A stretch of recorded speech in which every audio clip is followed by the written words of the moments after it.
good, boy. We here. What's good, man? You know him? Bro. Who, bro, B, who? I was going to ask you the same thing. Nah. You don't know him? Not at all. Like, Well, you look like a Celtics fan. you a Celtics fan? I am a Celtics fan. Oh, Yeah. shit. I am. You look like your name's Chris. Yeah, my name's Chris. Ooh, Now okay. we on the sun. Okay. So, yeah. Let's stop fucking It's been a long time coming. Let's Nah, not for fucking real. Oh, man. Yo, Debatable Podcast. We back. We live. You already and we know. got a very special guest. The one and only Chris Santos, a.k.a. Lucky Cat Visuals. Ah, we give you a little audience. This is our audience. Top five photographer I know, and he's not fifth, not fourth, not third, not second. Right. I appreciate that. You know, I really do. Crowd Culture's own Crowd Culture podcast. Facts. You got a pod? I Shout out watched that. Crowd Culture. I watched that Edwin. faithfully. You know, trainer. So you know him Hey. and Avery got something in common right off the Came jump. in here, we started doing some bench press. Yo, stop. Literally as we walked in. You know what it is, man. But listen, we're very happy to have you, Bro, for on real. this Bro, episode. like real shit. I know? flew in from Florida just for this. Yeah. Like, Beautiful. honestly. You know, so we're very excited. It's our very first guest, guys. True. Very first guest. Very so, true. You know, we here. Let's just get right into Let's get right into the shindig. There you know, go, man.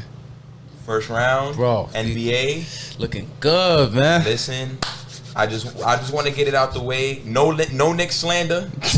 No Knicks I wanted slander. to start with the Knicks slander. Yo, let's Okay. start. Yeah. We got started. Knicks slander. We got started. Hey, listen, no Knicks slander. Not when Vegas had us at 22 games. All right, Nah, just saying. facts, though. Just saying. Over but, the cap. You know, first round.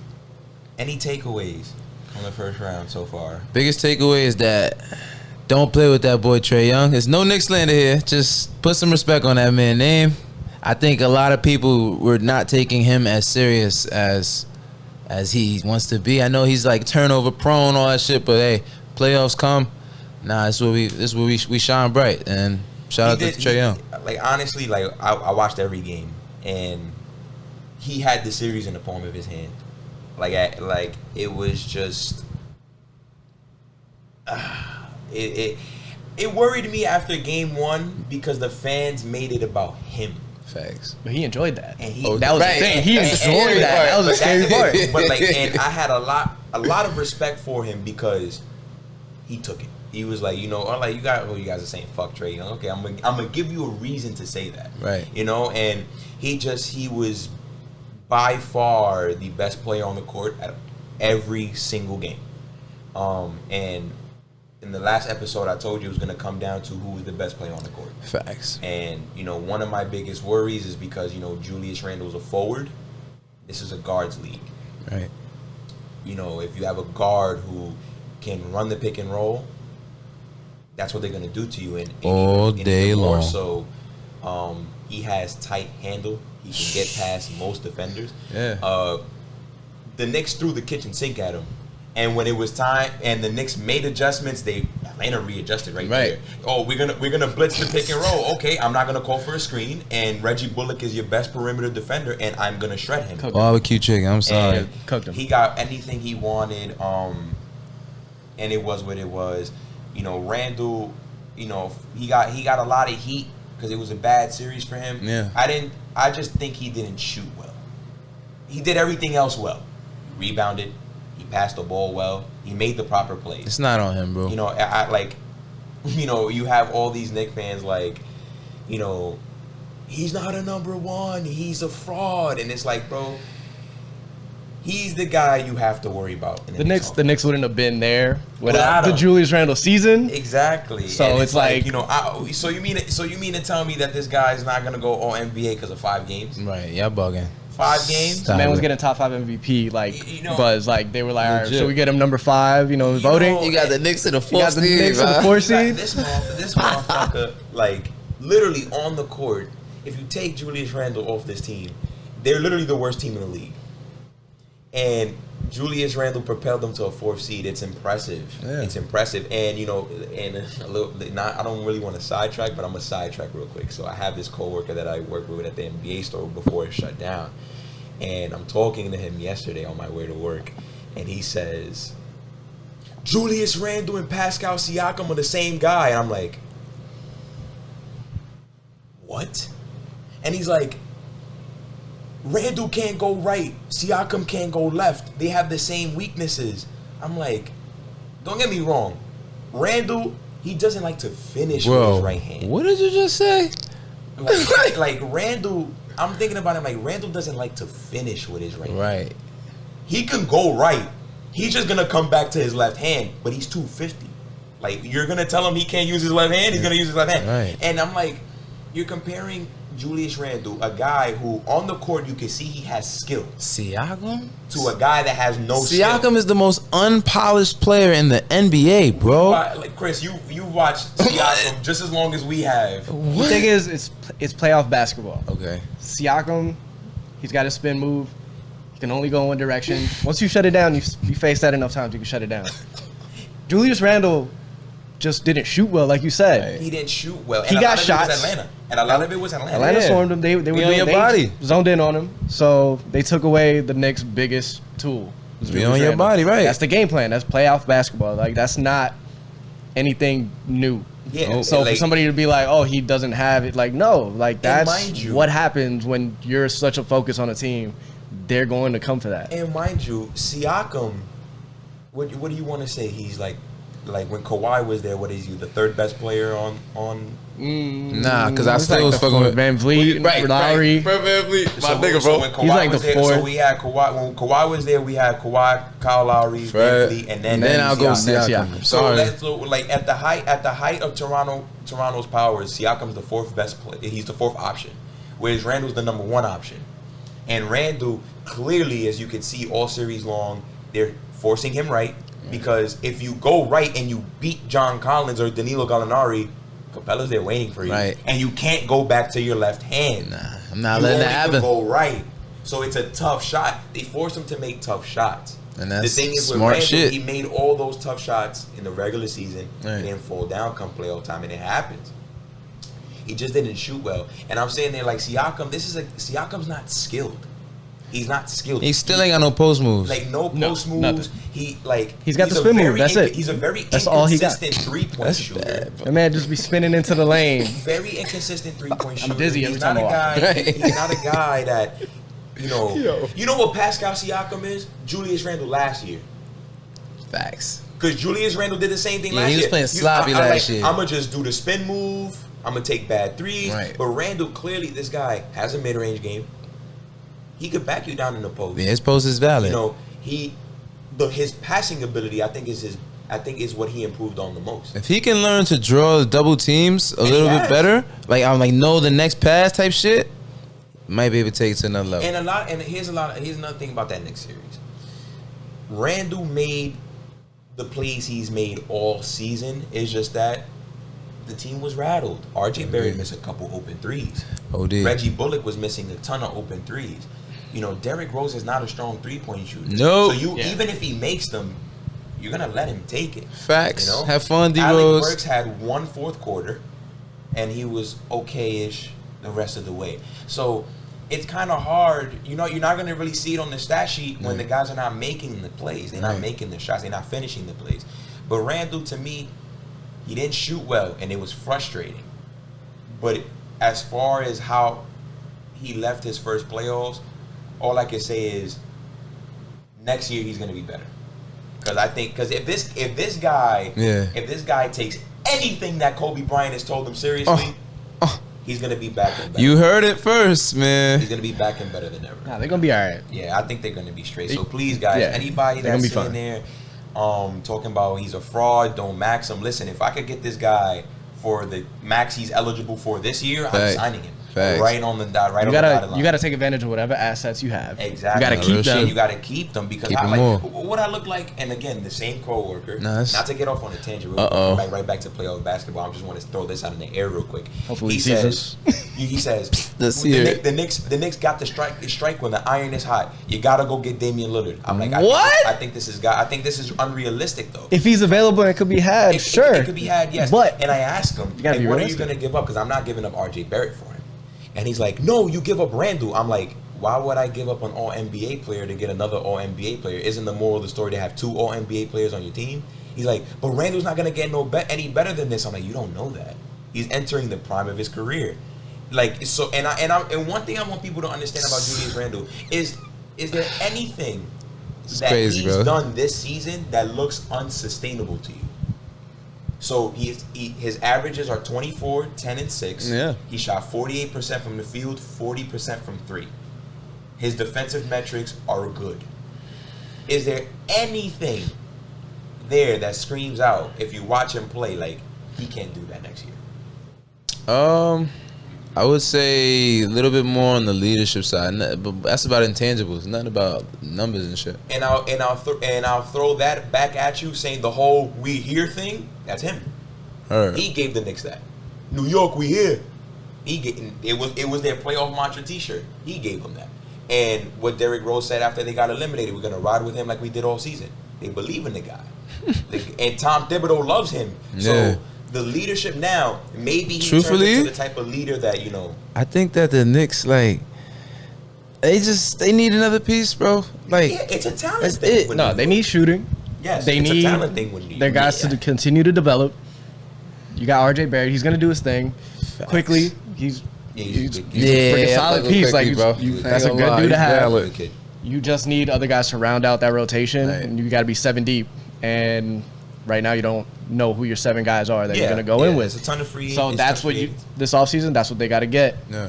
and then you come right back and exactly like if there's somebody that can be had, sure, you try to piece together something, but you got to keep your big pieces. You know, because Gotta keep your assets. I don't want Knicks fans to sit there. Listen, we've been through it already. It's called Carmelo Anthony, where we gave up everything that we had to go get this one guy, and great, he gave us 3 playoff seasons. He gave us a second round appearance. I love the guy. I might want to add, bro, Danilo Gallinari probably enjoy getting the Knicks the yeah, fuck 100%. out of here. Oh, you know he does. 100%. You know, but I don't want Knicks fans to sit there and let's not do the dreaming thing again. You know, if Lillard can be had at the right price, because he's worth what? Mitchell Robinson, Obi Toppin, Emmanuel Quickly, 4 first-round picks, and probably more. I don't see that shit. Nah, that's that. If a lot of people saying Portland will say no, Portland's not saying no to that. Portland's not saying no. It's If not they saying- offer they're not that, saying Portland's no to not that. saying no. They're not saying no to replacing your all NBA point guard with a point guard with some potential. Right. Obi Toppin, who's really his best basketball came in playoff basketball. The Really Knicks think need about that. the Knicks need more. They're not just going They to try to need get more. Dame. They need more, and the thing is, like, they have to utilize free agency, utilize the draft, and make sure they keep on. Do what you did this year. Blend in the young guys with the veteran talent. They picked the wrong year to be 4th seed. That's all I want to say. I mean, Next year's- Nah, I was still excited though. It is exciting. still To exciting. me, listen, I'd rather be the 4th seed than to be begging for a lottery spot. But no, Knicks fans got to go back to MSG and Yeah. have the time of their lives. That actually After is all a- that happened, a like good this was the thing. year to do it, so might as well. And when it comes to rebuilding, is not a difficult thing. You literally, the 5-year process is literally you turn the shit, right? You draft the face of the franchise. Yeah. Next year, you draft his running mate. After that, you're trying to compete. After the second year of drafting BPA, best player available, you're bringing in guys who can speed up their process. And then after that, you're just rounding out the team. Right now, the Knicks skipped having to pick the best player available. They always skip because they that signed shit. Randall.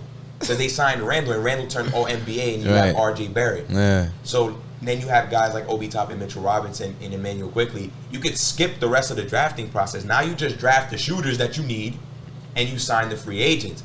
Listen, Knick fans have to let go of the dream of Damian Lillard and think of the reality that could be Kyle Lowry. That shit ain't happening. Kyle Lowry's possible. That nigga like 38 now, bro. Possible. It's just that contract Chris Paul is 100 years old. That contract is wild. Chris Paul is 100. He's an expired. I mean, he's a free agent this season. He wants $25 million per, but Chris Paul's making it look like you could pay an old point guard $40 million. You But Chris Paul is a point guard. Like, that's a little Kyle different. Lowry, nigga, right? It's a little different. It's not even a home run thing. Lowry averaged 16 points and 6 assists a game. The Knicks did smart. They Don't paid do it. smart money this offseason and not say. But don't give the guy a 4-year deal. No, that's what I'm saying. Nobody should get too excited and be like, yo, let's hand out, like, start paying everybody. Right, It's like, nah, do the same thing you did. Play it smart. Play the way the game. Give Have the good guy- contracts. Have give the tradable guy a contracts. Give the guy a 2-year You'll be deal. fine. Give the guy a 2-year deal, and then he's Oh, no, this one. he's a stopgap point guard until you're ready to trade away your assets to go get the star point guard like De'Aaron Fox. That's what I'm Don't saying. Go get a guy that's 35. Have the contracts Like that are Kyle tradable Lowry. to get a guy. But I'm signing him though, and after 1 year in basketball, any contract is tradable. Any contract is tradable. If I'm signing him for 2 years, he plays next year, and then that season expiring, I can get rid of that. I can get rid of that. And if you're the Knicks, you want to bring in guys who are going to make the kids play hard. That's why Derrick Rose is so loved in there, because his presence alone makes them play hard. And you see, everybody has seen the clip of Udonis Haslem yelling at the Heat bench. Yeah. You want to know why that shit doesn't work? Because Udonis Haslem is not on the floor balling with them. When Derrick Rose says something to Emmanuel Quickly, if you're Quickly, you're gonna listen. Why? Because he's doing it. Right. Because he's busting his ass doing it. If I'm Mitchell Robinson and Taj Gibson's in my ear telling me something, I'm going to listen to him. Why? Because Taj Gibson is banging bodies with King Capella down low. And actually making shit happen. That's a tall task, boy. You know what I'm saying? So there's a difference. So when if I'm bringing in Kyle Lowry, all those motherfuckers are going to listen to him. He's a champion. And he does the dirty work that a lot of players do not like to do in this. So you want to bring him in for moral support, more or less, not because what he doing on the court. No, but the culture change is an important thing in the team. Yes, you want to bring in guys who fit the culture. Tom Thibodeau would love that motherfucker on his team. But will Kyle Lowry strap shit? You don't need him to strap shit. Because listen, the Knick roster, name me 3 guys on that team that strap shit. Name me 3 individually that can strap shit. The Knicks were the 4th best defense in the league. Quickly. He can't strap shit. He can't guard nobody. Not yet. I wouldn't say RJ. RJ, he has good metrics, Right. but if you put the right offensive player in front of him, It's he can't over. guard him.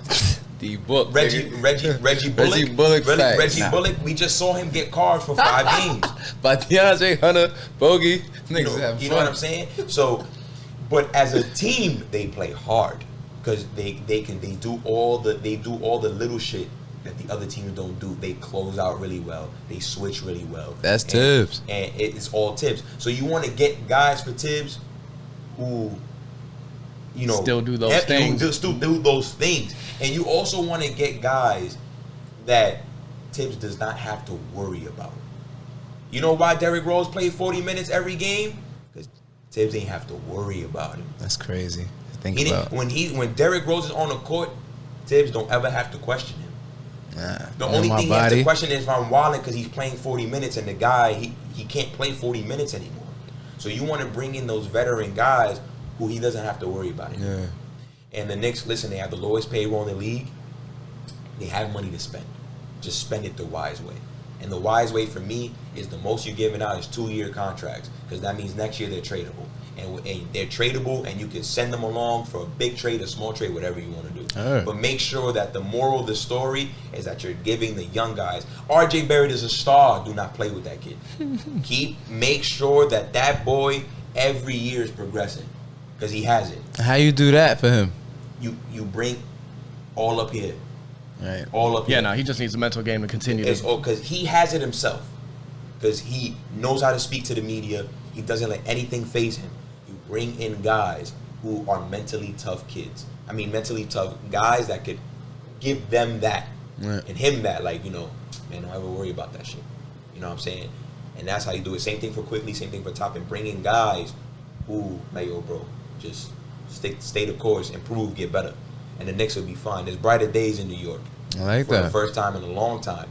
But now is the moment of truth. Don't sit there and think to yourself, we had a fourth seed finish. Let's go try to get Kawhi. No. That's why I hate that shit, bro. No. Yo. Don't stop thinking about Damian Lillard, Kawhi Lakers. Leonard. Listen, if Kawhi Leonard touch free agency and you hear that he might think about New York, give him a meeting, great, sure. But I'm not letting him come to New York and say, oh no, I want to handpick my... He's not doing what he did on the Clippers, bro. I'm not... Look at what the Clippers had to trade just to get Paul George there, just to appease Kawhi Leonard. I'm not doing that. Look, these niggas not got doing that. nothing to... Not doing that. If they were to leave right They're now... on the brink of elimination. If they were to leave right now, these motherfuckers would have nothing to show for it. If Kawhi leaves right now, they don't have nothing. Nothing. They got Paul George, and you go, why the fuck do we have him? Bro. We didn't even want him in the beginning. Bro. Exactly. Yo, And now we're stuck with him. Exactly. Because they had to pay him. You know? Seriously. But, 'Cause, yo. you know, with the moral of the story is like, you know, the Knicks fans I want the Knicks fans to feel how I felt when they were eliminated. I want them to feel proud of their team because we didn't see this shit coming. We did not see this shit coming. We did not think Randall was going to turn on NBA like this. We didn't think that RJ Barrett was going to take that leap of faith. I always saw it in him. And he kind of lived up to my expectations of his stat line. He did, because I wanted him to average 18, 5, and 3. He averaged 17, 6, and 3. So he was, you know, I didn't think he would ever shoot 40% from 3, and the kid looks like that's his thing. He was the best 3-point shooter from the left corner amongst any qualified player. So that's improvement in and out of itself. And finally, the kid has finally put the fucking rest the whole Tyler Hero's better than him thing. That shit is over and done with. Hold up. Can we do a thing on Tyler Hero real quick? After please, I have some things. When we wrap up the Miami series, we we're gonna be right back. We'll We're gonna wrap up the y'all. rest of the first round. DVTL, you know how we rap. That's a fact. Oh man, all right, we back. You know, off with the Knicks discussion. Let's talk about. I've been saying it for a year or so now. Like, real for real. Let's talk about Damian Lillard, the best point guard in the league. He got bounced. That's confidence. He's the best he's the best point guard in the league. He's the best point guard in the league. You know, I have my group chat with my coworkers from NBA store. They laugh at me all the time I say it. Oh, it's not a laughing thing. It's still a discussion to me. I'm like, all right. They laugh at me. They say I'm crazy. This nigga, I'm crazy. They bugging. Step for him. It's one or the other. They say I'm crazy. Yeah. And listen, that game 5, it only like I love Damian Lillard because I say he's the best point guard in the league, and he does shit that solidifies 55. Everybody knew he was he was taking threes the entire time. He was gonna take every shot, the biggest shots of the game. Everybody watching knew, everybody in the stadium in the arena knew everything, and he's still knocking them down. I'm like, that's special. Yes, sir. That's special. And it's funny about the game, even though because in the group chat, one of my coworkers, he's a Nuggets fan, so Lillard times the game in the fourth quarter, and everybody's just like, "Yo, Dame is crazy. Dame is mad, clutch as hell." La la la. So then when they get to overtime and Denver goes up by 8, he texts, he sends a voice note. He's like, "Where you at now? Where you at now? Speak." And then Lillard clutches it again, and the guy is crickets. He's not saying nothing, and then the group chat is making fun of him, like, you know, he's not gonna say anything until Denver actually wins this game. Yeah, as you should. So if Lillard's in the game, you gotta wait. And I say it all the time. I think I've even said it to you, Abe. He's the scariest player on the planet when the game is on the line. I've never been more scared of a player in my life. I've never watched Mike, so I don't know. I've never seen him play a game in person, live on TV or nothing like that. But Lillard, I've never been scared of a player in my life the way that I am if the game is on the line. Because this motherfucker makes the degree of difficulty, and it's like, it's one thing to take a fadeaway, it's another thing to take tough shots. But when the building knows you're gonna take this shot, like when I forgot the one that sent it to second overtime, he steps into the 3-point line. He looks at Michael Porter, says, "All right, watch this." Steps back over the 3-point line, shoots the ball, and makes it. I'm like, Michael, why don't you just play hit? Why don't you play the drive? You know what I'm saying? Don't let him take the 3. Just let him drive to the basket. Right. If he kicks it out, whatever. Cool, right? And I'm like, Denver, why aren't we doing this thing on defense called doubling? Getting the ball out of his hand. CJ McCollum's had a bad series. I'll let him kill me. Denver be wilding with that shit. I don't know. He plays mind games or something. Everybody freezes up. This man lives for that moment. He lives for it. And honestly, again, like I said, to me, there's no player in the league today that can do that shit. That can do that. Like everybody's gonna, everybody's first choice is Steph. Steph cannot do that. Steph cannot sit there in a building where everybody knows he's gonna take the three, and he's on an island. Like the whole world knows. I'm taking Kyrie, Dame or Kyrie in those situations. Kyrie. But the difference with Kyrie is that his skill set. With his handle, he can create anything he wants. He's a tough shot maker. That handle. Yeah. Lillard doesn't have it. Lillard is literally. He's like, okay, I get to this spot, I can make this move, whatever. Because he's not hitting you with a killer crossover, whatever. Right. He's literally doing these hop backs, these step backs, these side steps. He's just catching you that split second that he caught you napping. Right. You're dead. Right. You're dead. And I don't know who's doing that in the league today. Who the hell is sitting there in the last 5 minutes of the game, and the game is within reach, and you're like, he's gonna pull it out. Point guard? Any player. Oh. Any player. There's no player that specifically does that. Who's closing games like Damian Lillard is?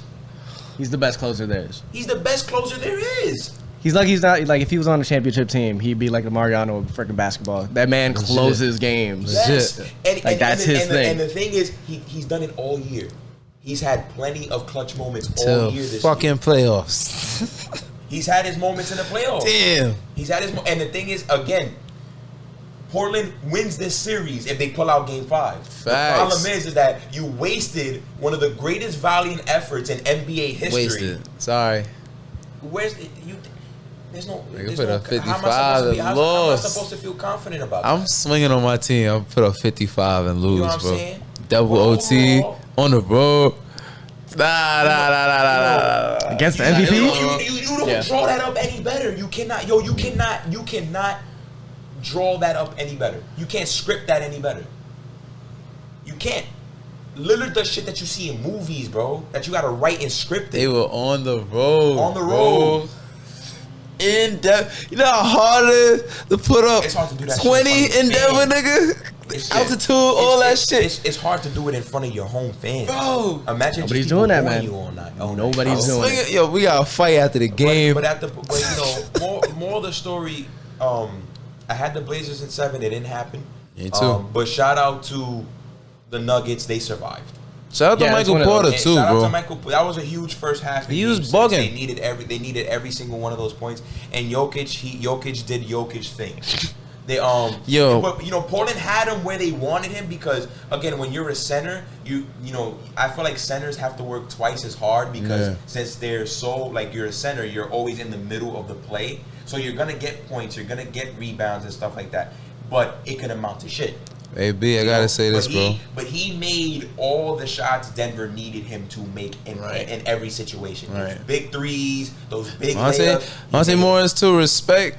And one with the two. Monte Morris was huge, and I think that's one of the other keys to the series he and why they won. He was phenomenal. They put it together. I don't know if you caught the series. Yeah, no, I was watching. He did everything he could to make sure that team had the ball at the right time. Yeah. Everybody had their opportunities, was making their shots. Right. He's making Aaron Gordon look like what we need Aaron Gordon to look like. Like he's making everybody look good and be in the right position to do what they got to do to win. And even still, they almost it looked kind of it looked kind of rough. I don't know how different the series would be with the Jamal Murray. Definitely, maybe it'd be better or easier for them, but it's just one of those things where Jokic is the guy. He's going to be the one that's going to set everything into motion for this team. And this is a series that Jokic needed to have a series like this because a lot of the questions was going to be like, how much do they miss Jamal Murray? And right now, I mean, granted, Portland's not a strong defensive team. There's going to be a tougher challenge with Phoenix coming up. Yeah, let's talk about it.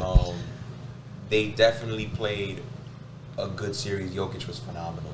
And granted, I feel like the Blazers could have played better, but do I feel like they left it on the court? 95% of me feels like they did. A little bit. Besides those key blunders in Game 5, I can't really sit there and complain. But also, they're the only team from the Final Four last year to advance this year. So it's like they had something to prove. They still, they had to play hard and play through everything. So it's like, it's one of those things where you're like, hey, they showed up, did what they had to do, made it, like, not even like, oh yeah, they closed it. No, they made it out of there. Yeah. And it's like, all right. Somebody who made me eat my words, and officially, Nikola Jokic, bro. I'm sorry, Joker. I'm sorry, bro. You officially showed me why you are the MVP this season. You showed why your teammate, your superstar teammate Jamal Murray, he's out. He ain't coming back for a little while. And in this time, you have literally shown us why you are important and why you run Denver. So, respect, bro. I'm going to shut the fuck up on this one because I didn't respect you. I didn't keep it a buck. You got me. We'll just end that recap with that praise. I think he deserves that. No, he definitely deserves his praise. Let's talk about the most boring series of the first round. Which one was the most boring for you guys? Philly and Washington. That was the most boring. I didn't watch one game. I didn't watch it either. But again, we could just skip the theatrics. Well, they won the game because Embiid wasn't playing. How worried are you about Joel Embiid? This is bad. Oh, that's the question. Because honestly, looking at everything in the East right now, Philly could be in the finals with a healthy team. They look good. They look good. And they had an easy way to get. Putting up 30. That's what I'm saying. They look good. They had an easy road all the way to the conference finals, that theoretically. So I'm like, all right, they're in prime position. That's a fact because they won't face Milwaukee or Brooklyn until the not having Joel Embiid 100%. Now I'm like, yo, do they not get any luck? I have a question for y'all. Yeah. My question, who you think is more durable at this point in their careers? AD or Joel Embiid? Joel Embiid. That's not even close. Joel Embiid. I just saw Jarvis tweeted it today. They call Anthony Davis Anthony Day-to-Day Davis. I had him on my fantasy team. He did not play for like 2.5 months. Yes. And then came back and still was like, all right, cool. Trade my girl. I was tired of it. I heard what some nigga said.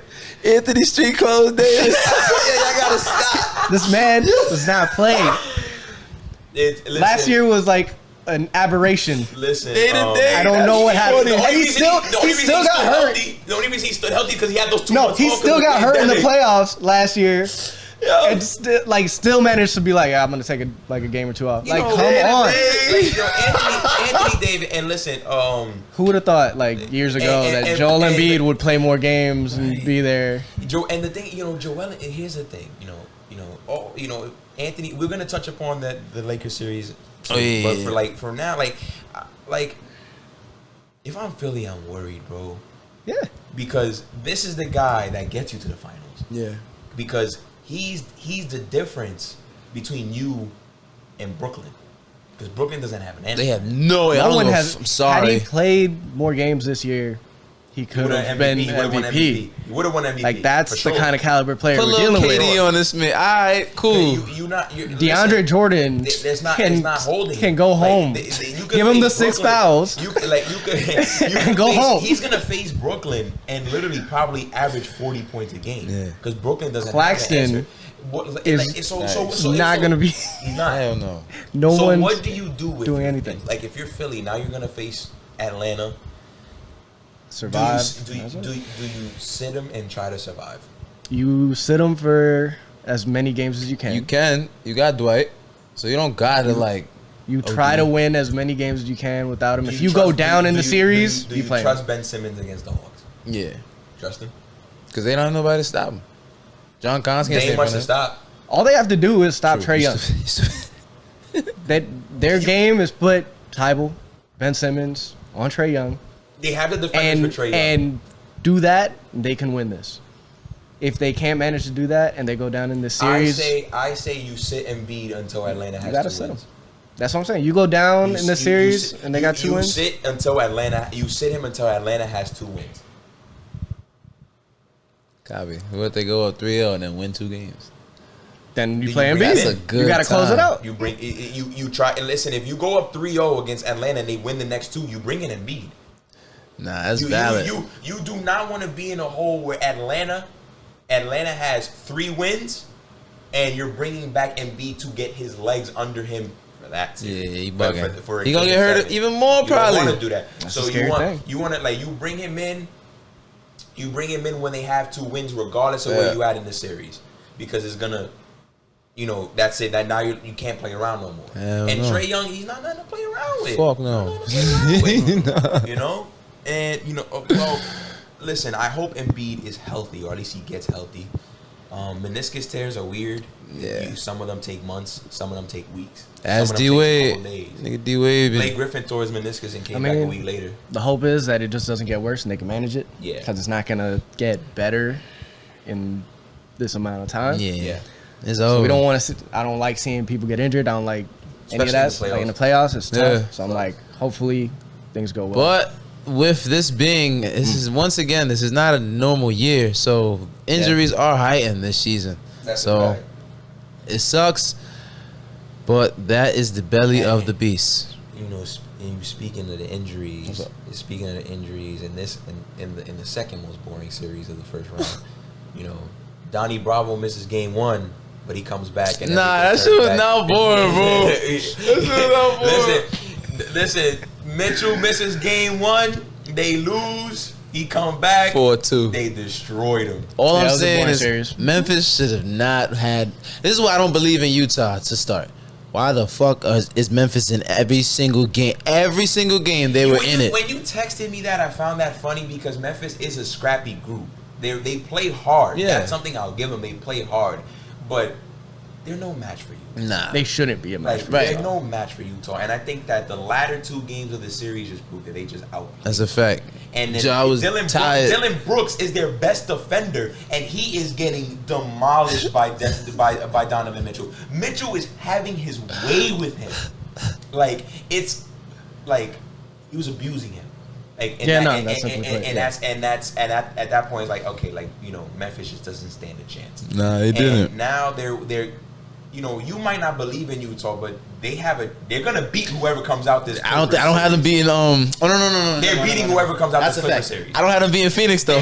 They're going to the conference. It's finals. Utah and Phoenix in the conference finals. You heard it first here. I don't know.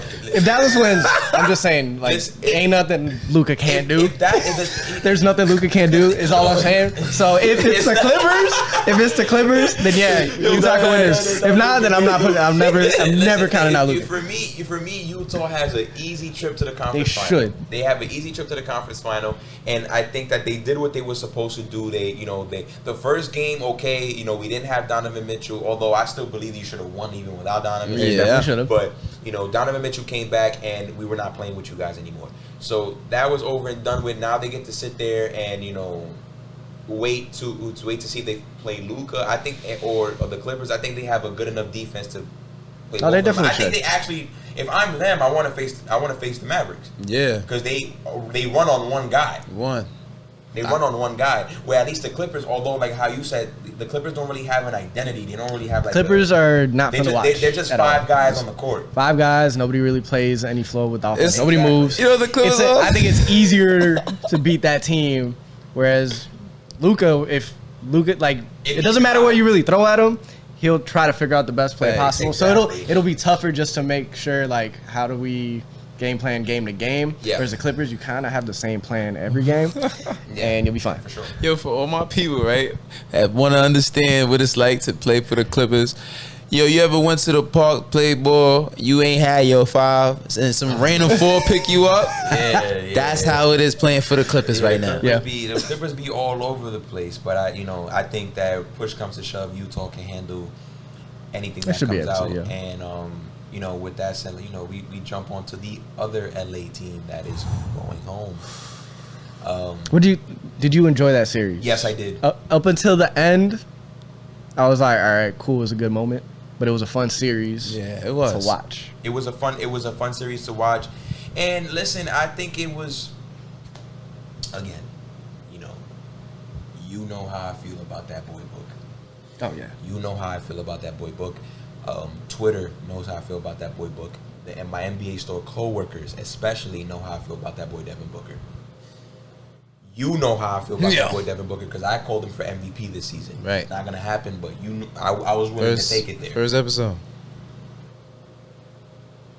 I said this a couple years back. This kid is not nothing to play with. He's not nothing to play with. He's here now. He's here on the grandest stage of them all, and he just packed up the best player of the generation.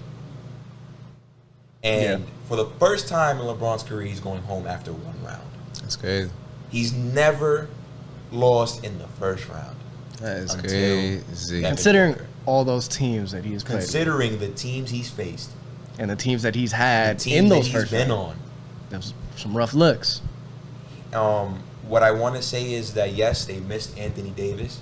And what did I do? What did I say last episode? The X Factor was Anthony Davis. He's done. Because the games they won, right, he killed. He was at 34. He killed. Another job. When he got hurt, and the other games he played subpar. Right. That's all season. Yes. All season with him. I don't know what it was this year with him, but it was all season. I always say it, the Lakers MVP, the most valuable player, not the best, most valuable player is Anthony Davis, because when he's clicking, the Lakers don't lose. Thanks. But he's hurt, and he's not clicking on the court. He has that bad fucking habit of struggling, too.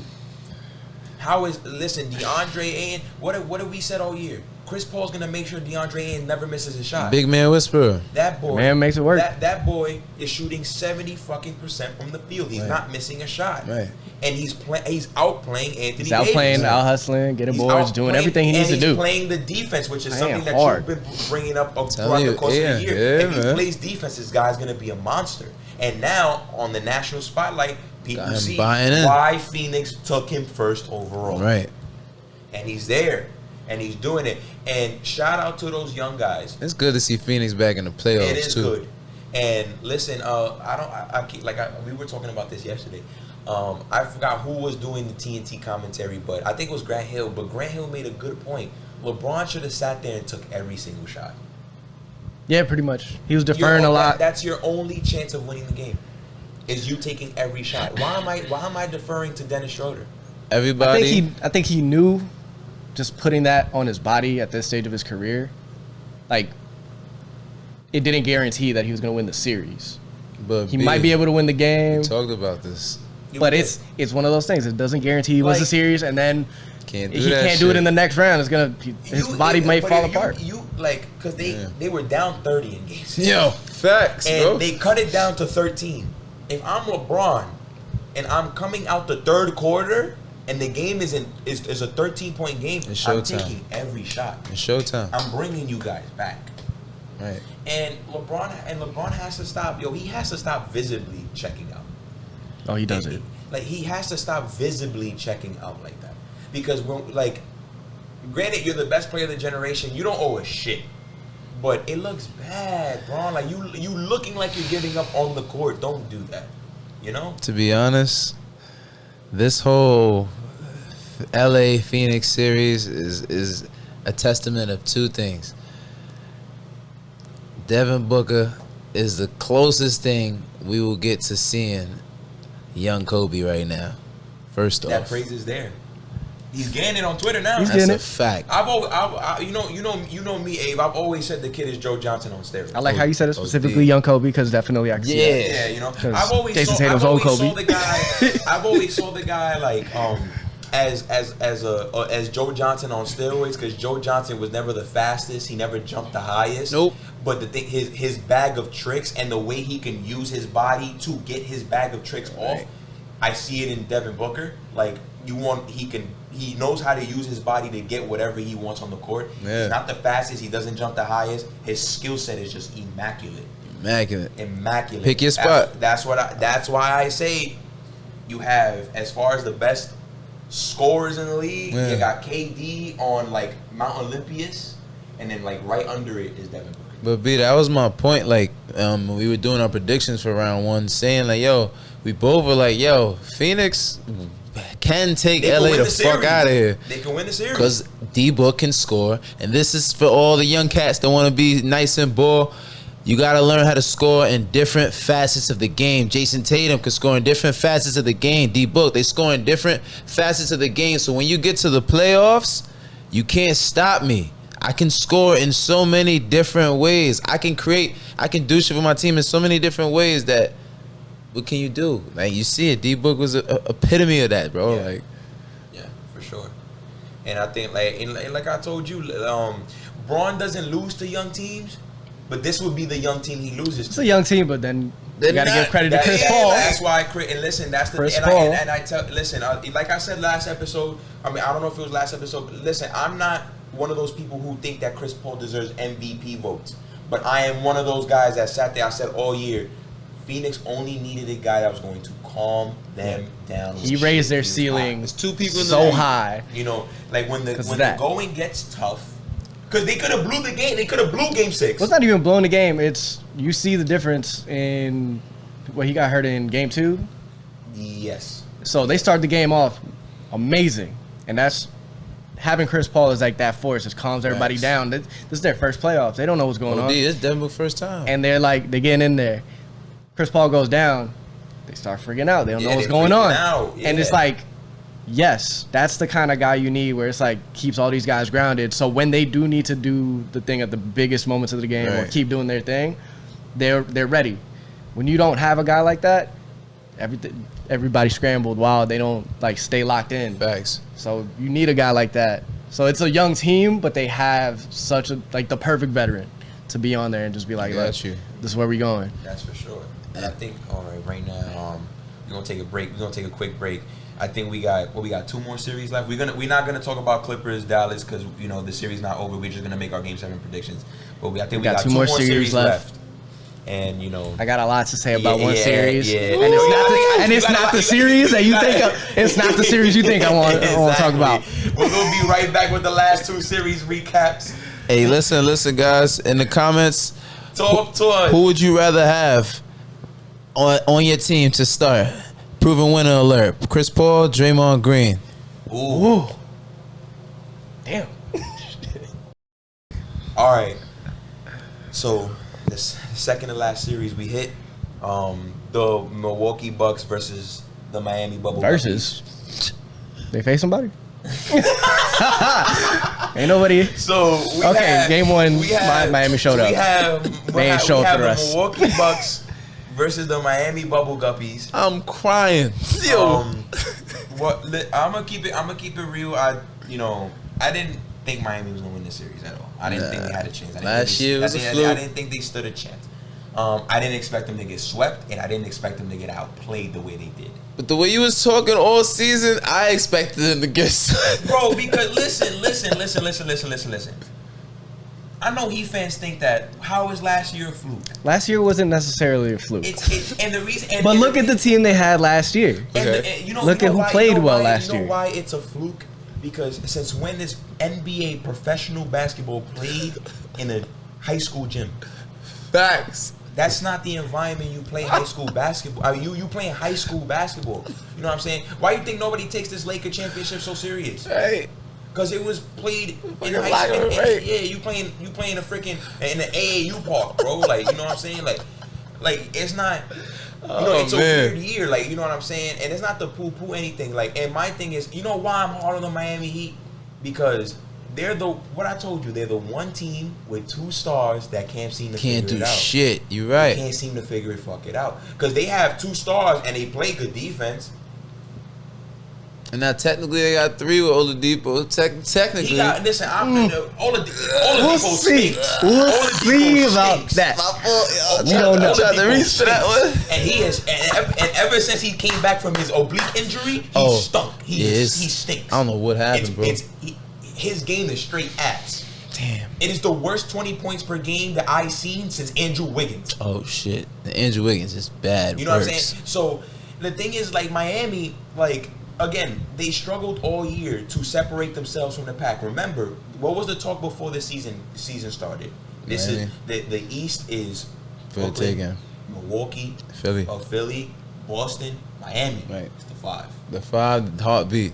That was the 5 that was going to make up the entire conference. Now, Boston struggled, and we'll get into that. Miami where you at. It's not fluky, but it's like where you like you have Heat fans telling you don't have Jay Crowder. Jay Crowder's the reason you went to the finals. No. Bro, what is Jay Crowder's not even your 5th best player? It comes down to Intangibles. Was anybody gonna play alongside Jimmy Butler? And the answer was no. Nobody performed. And the thing is, they gotta be realistic about themselves. Miami has to be realistic about themselves. Goran Dragic is old. Yes. He can't. He's like Derrick Rose. You can't play him for too long.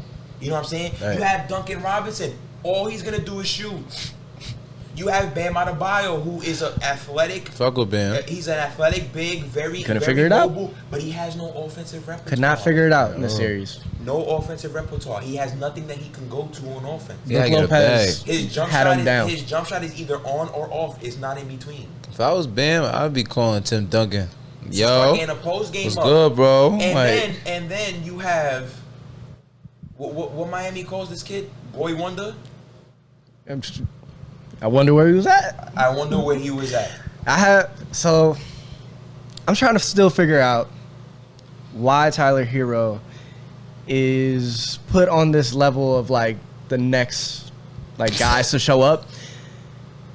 Like he played nice in the bubble. He did his thing. He had a couple great games. He's a bubble guy. But that's what I'm saying. It was a couple of great games.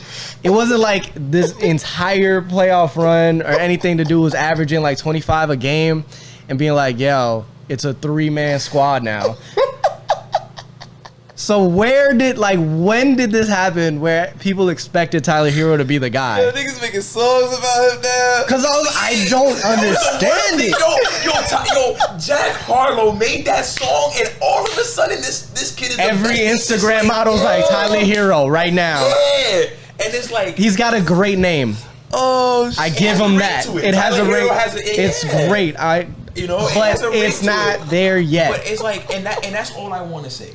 Listen, because I get a lot of flack from a Heat fan whose name I'm not gonna mention right now because I like to pump up RJ Barrett. But I pump up RJ Barrett because the skill is there. Like, right. You watch the kid play. It's hard for you not to sit there and say, "Oh look, he might have to do this better, but he can do it." Now Tyler Hero, what the fuck can he do? Tyler Hero can score, but he hasn't done it consistently. So before we get there, it's like, all right, the skills that you do have, can you perform them every game? Consistently. And then we can go. And then we start giving you more responsibility. You know what's fucking crazy? It gets me so mad about I can't Heat even fans. talk about this. You know what gets me mad about Heat fans? Really mad, bro. Their favorite thing to say is, you don't watch the games. Right? That's their favorite. No, I watch them say. shits. And listen, Boy. I don't sit there and tune into when Miami faces Milwaukee. I'm not Milwaukee, but like, the Raptors or the Magic. I don't watch those games. I watch the games they play against the Knicks. Right. Why? Because I'm gonna get a clear indication of how good you are because the Knicks are good defensively, so I get to see how you attack. Right. Tyler Hero, I saw him 3 times. He left me unimpressed all 3 times. All 3 times he left me unimpressed. So. And I'm like, you wonder why they're like, yeah, because we needed Jay Crowder and Iguodala and Ariza to play big minutes because their guy. I can see why they were. That's why they need those guys. That's crazy. I can see why they were excited to get Trevor Ariza. Yeah, and it's crazy to think that they have to rely so heavily on those guys. When that's an indictment on guys like Tyler Hero. I want to say something real fast about when I made the prediction about Miami losing. I got laughed at because I was, you're making a prediction. This year? Yeah, this year. You're making a prediction because Jimmy Butler talks shit. Yes, exactly. Because when you talk shit, what do you have to do? Back Prove it and fuck up. And what did Mr. Jimmy Butler do in this playoff series? Oh, I got it. He got outscored by Bryn Forbes. Yeah, he just didn't think he was going to get covered by Giannis the entire series. And sorry, bro. Jimmy Buckets. He showed up. Drew Holiday on the other side showed up. And these it's guys like, are there. listen, it's a different environment. You're playing professional basketball. Playing You're not playing pro high school ball. basketball. Milwaukee too. Listen, Milwaukee, like we talked about last episode. This is the team for Giannis. Like, all right, but I gotta get these niggas out of here. Show everybody I'm dead ass here. Yes. And he did that this year. And he did it. Next. And going off of that, salute to him. Because I said he was the X factor in this series because he can't play around with these motherfuckers, and that's exactly what he didn't do. Right. He didn't play around with them. Middleton played big too. I ain't gonna front. Middleton is Middleton, he doesn't get the love he deserves because he's not a sexy name. Nah. But he's consistent He's as all hell. That's exactly the thing. Hell. And he's always been there for Giannis. He's always been there. Every year. Always been there. And he was there game 1. And he was there the rest of the series. He was there in previous playoff series. I can't wait for this Brooklyn Bull. And Drew Holiday. This is gonna be a good series. The difference between a competent point guard and Eric Bledsoe. Right. I don't want Eric Bledsoe. The best move they made was first getting rid of Eric Bledsoe. Facts. And then adding Drew Holiday. I'm like, all right, yeah, of course. Yes. Of course. And you was able to get rid of Drew. You was able to get rid of Eric Bledsoe. It's the same deal. That's what I'm saying. It's such a plus. You want to know something crazy? I don't mean this in the wrong way. Eric Bledsoe, I love you, bro. But look, you stupid. But what he does, players like Eric Bledsoe, like the short, small, stocky guards, they're gonna be getting phased out in the next few years because you got people such as Zion. You got people like Luka, 6'8". I'm big. I can get right to the rack, do everything too. Skillful. So honestly speaking, what do you truly bring to the table if you can't shoot? Like if you short, that's the big thing. And exactly. And you don't lock up. And the only way the small guards will last is if they're Trae Young. Right. Well, that's the big thing about Bledsoe is he can't shoot consistently, but he's a guy that likes to shoot. Right. And I'm like, if you're doing that, I'm sorry, it's not happening. It's not happening. That's not a fact. fucking happening, and that's the fucking problem. But you see the difference between this Milwaukee team now and the one last year, and I think that now they got their heads screwed on straight. And I think Drew Holiday is a big difference. Maybe Coach Bud has learned his lesson. He played his guys big minutes. He stopped pulling them out of the games. Facts. Giannis, he knew what was coming. They were going to throw up a wall. He wasn't going to be able to score as easily. Still needs to hit his free throws, but he still, instead of scoring more, got more boards. Yeah. His assists were up. That's how it is in playoff basketball. This man especially figured it out. Because they're going to phase you. They're going to try to. You're going to shoot 7 for 20 in playoff basketball. Yeah, that's a given. That's a given. But how are you keeping your team in the game? Right. And then timely just post ups where he's just like, exactly. If you're gonna single team, it's over. It's gonna be he took advantage every single time. Every single fucking time. And it's every perfect. single fucking time. Giannis, I'm proud, man. And salute to them. But now they play tonight, and let's just recap our last series. And Chris, I want you to be as honest as possible with me, with us, and to the viewers. I thought Boston was gonna get massacred. Oh, so did I. So we got a game, and it was a great time. So we didn't get swept. The game, that game 3 with Jason Tatum. Honestly, my first reaction after they won the game is he's a superstar. It's undebatable now. He's a superstar. Undebatable. It's not up for discussion anymore. He's legitimately a superstar. 100%. He's one of them. He's one of them ones now. He can do things he was going toe to toe with 3 of the best players in the league, unfazed, every time down the court, just all right, cool, KD, I'm gonna go at you. I'm gonna go at whoever's on me. And it's this is real shit. It's that's showing up right there. And it's I like it. If there was ever I get it, we didn't win the series, we're gonna do good, but if there's ever a coming out party for somebody, that was it. Of guess what? It doesn't matter what happens. This team, I'm gonna take them somewhere. Yeah. And I'm just all right. Boston this year did not perform well, bro. They were my most disappointing team. But there's reasons for it, and there's reasons I still have hope. Okay. So of all 30 NBA teams, Boston had the most COVID protocol games missed, and it wasn't even close. So we did not have our team together all year. Chemistry was off. Then the roster makeup I wasn't the biggest fan of it. Right. You talked about that too. Danny, are you ever gonna give me a center? We need a center. I love Robert Williams, but the man gets hurt a lot, and he's still not there yet. So we needed a center. That's a fact. And our bench was so. It's just the work. Like, how you feel about the Evan Fournier trade, bro? I'm afraid we're gonna pay him. No, don't do it. I don't want it to happen, but that's my biggest fear of that trade. It wasn't that the trade happened because I was like, yeah, cool, we got it for free. It was for free essentially, but I'm afraid we're gonna pay him, and I'm gonna be really upset about that. Right. So I have a couple questions for you.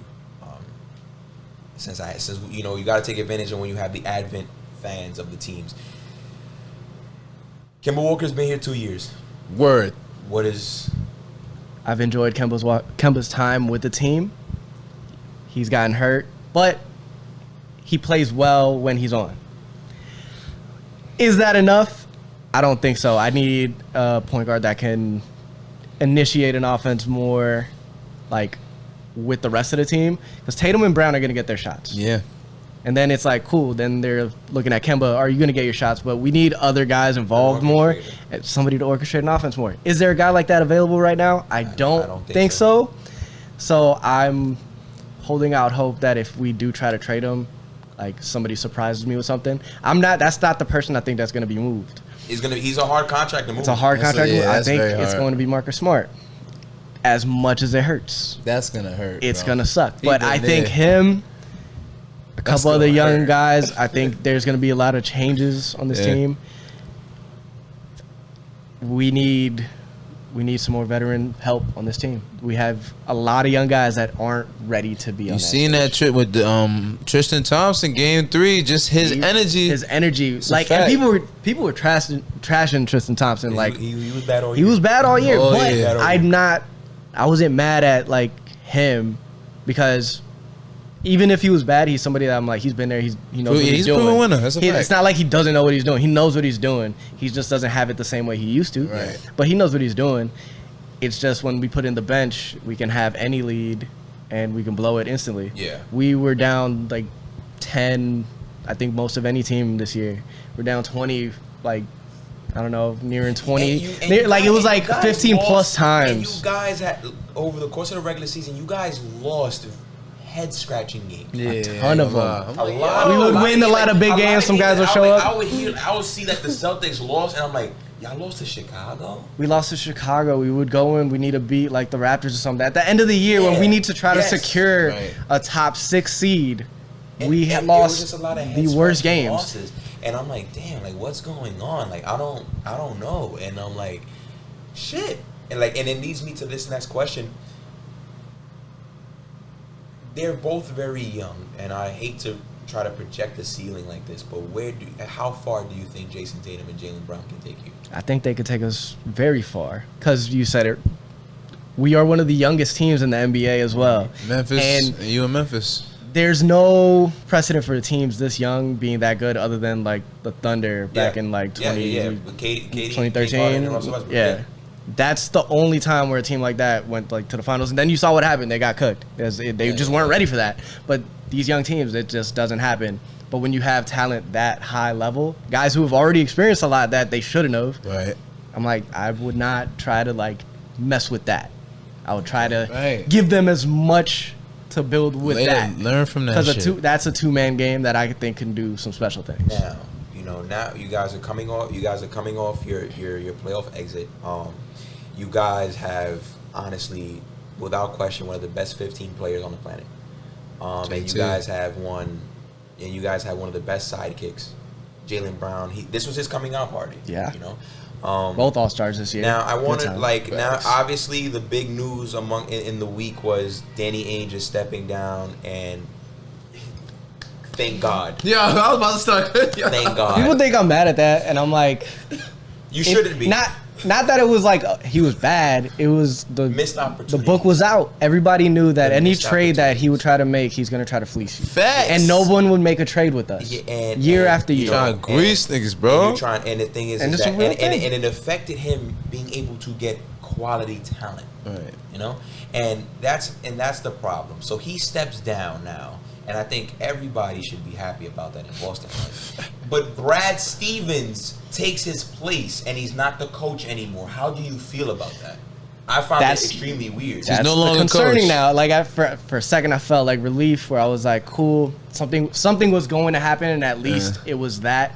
Where it was like, I didn't want Brad Stevens to get fired or something. Facts. Like, I didn't want people to like turn on each other and be like, oh, this happened, this happened. Your fault. No one said anything bad about each other at the end of the season, Good. which was a good thing. That means like it wasn't like that the team was broken apart and doing all this things. Because we've seen like the Clippers and stuff. You see what happens where there's dissent within the team. Montrez and then still hates Montrez him, hates bro. this dude. Doc Rivers takes the fall for everybody, and now Doc's got a freaking great job. Yeah. So Right. good job for Yo, him. Doc is chilling. Good job, Doc.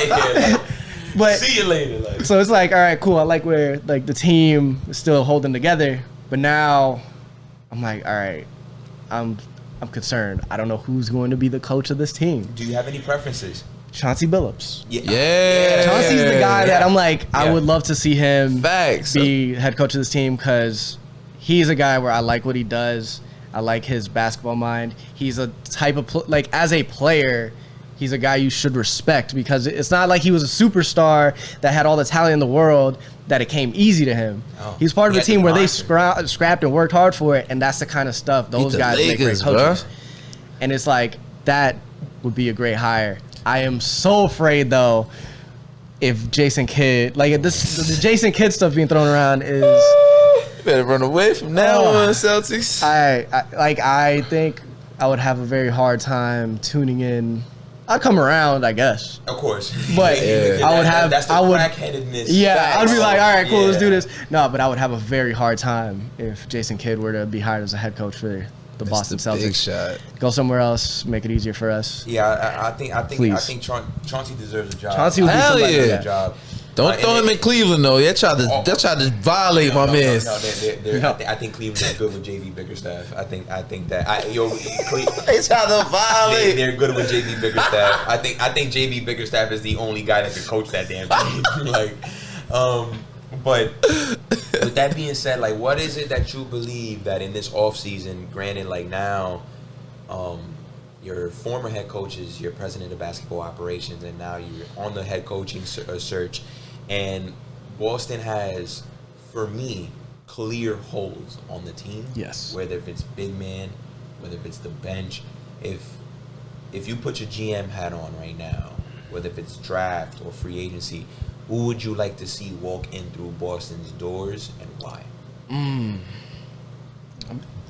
I don't know who's an available name. You're right, a big man would be great. I I'm would still on the love Miles Turner train for you guys. if Facts. the trade is possible, and it's like Wait, if they no. would take back, like it'll be like the Marcus Smart contract, and probably Give him some draft picks and Romeo Langford. that'll probably be something. If that's what gets it done, Neesmith. by all means, You guys by all like means. Neesmith? I like Neesmith. I would Okay. like to keep one or two of the young guys. Neesmith, Payton Pritchard's gonna stay. Payton Pritchard is Facts, 100% bro. staying. He would be the He- guy replacing Marcus Well, that's the Smart at thing. this point. He's 100% a guy that is gotta stay. Hey, Pritchard, Payton man. Pritchard's that dude. Let's go to I like war. Neesmith. I like what he showed. He played hard at the end of the year. He started making smart basketball plays. He seemed like a guy that started to understand that he belonged in the league. Yeah. And I like that. So I'm like, anybody else, I'm okay with letting them walk. So yes, if Turner's available, I'm all for that. Though as much as I love Robert Williams, I just want to see him on the court more consistently. Yeah. That's just the biggest thing. Because I think that Boston they made a terrible decision not trading Gordon Hayward for Miles Turner. We talked about that too, bro. I think they made a terrible mistake because this is a guy who is willing to leave. He's Yeah. willing to leave. That's why he declined his option. Nigga because came obviously up. He has deals on the table. He came up, bro. So, you had an opportunity to basically take a guy that you didn't even want anymore Right. and get a center that you could work with. Definitely should have done Because it. Miles Turner's not the perfect center, but the guy, for Would've been- whatever reason, can block a million shots. Would have been Him and Miles Tristan? and I think McDermott. Was it? Yeah, it's like Something Miles like Dougie? Turner, McDermott, Like- and the problem was for the Celtics is that they wanted Aaron Holiday. Yeah. And I'm They like, were big on getting back Aaron Holiday. because that's the thing, we needed just players that Aaron can Holiday play. is real, bro. That's the thing. We need guys that can show up and just be like, all right, you know what your role is. Let's go. For those who don't know, Aaron Holiday, Drew Holiday's younger brother. That's all we need. You know, and that's and the they wanted him so badly that it actually crippled the chances of the trade.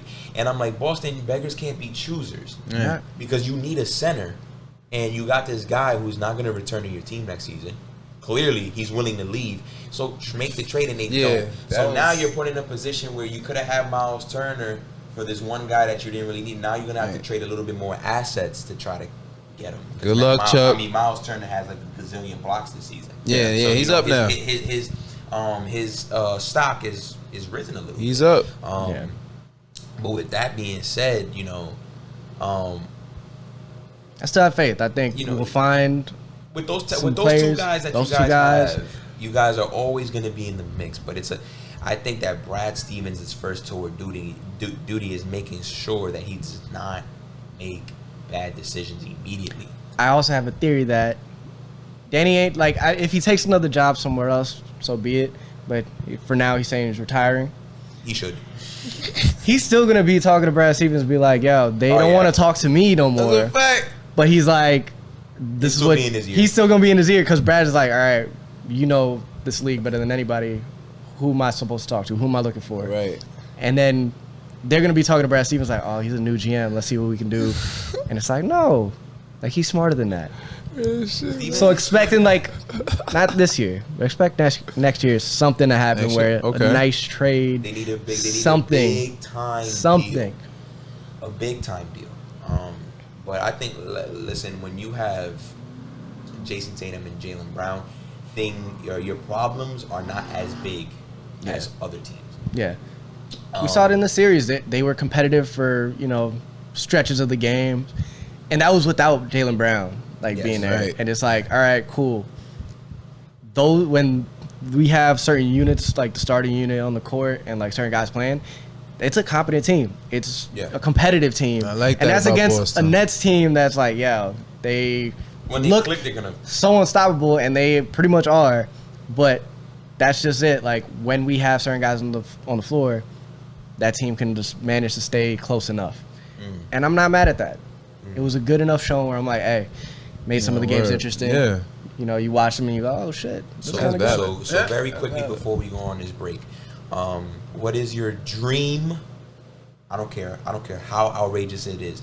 What is your dream scenario for the Boston Celtics as a team? Whether if it's acquiring a player or like some kind of maturation within the organization, what is your dream scenario for the Celtics by the time next season starts?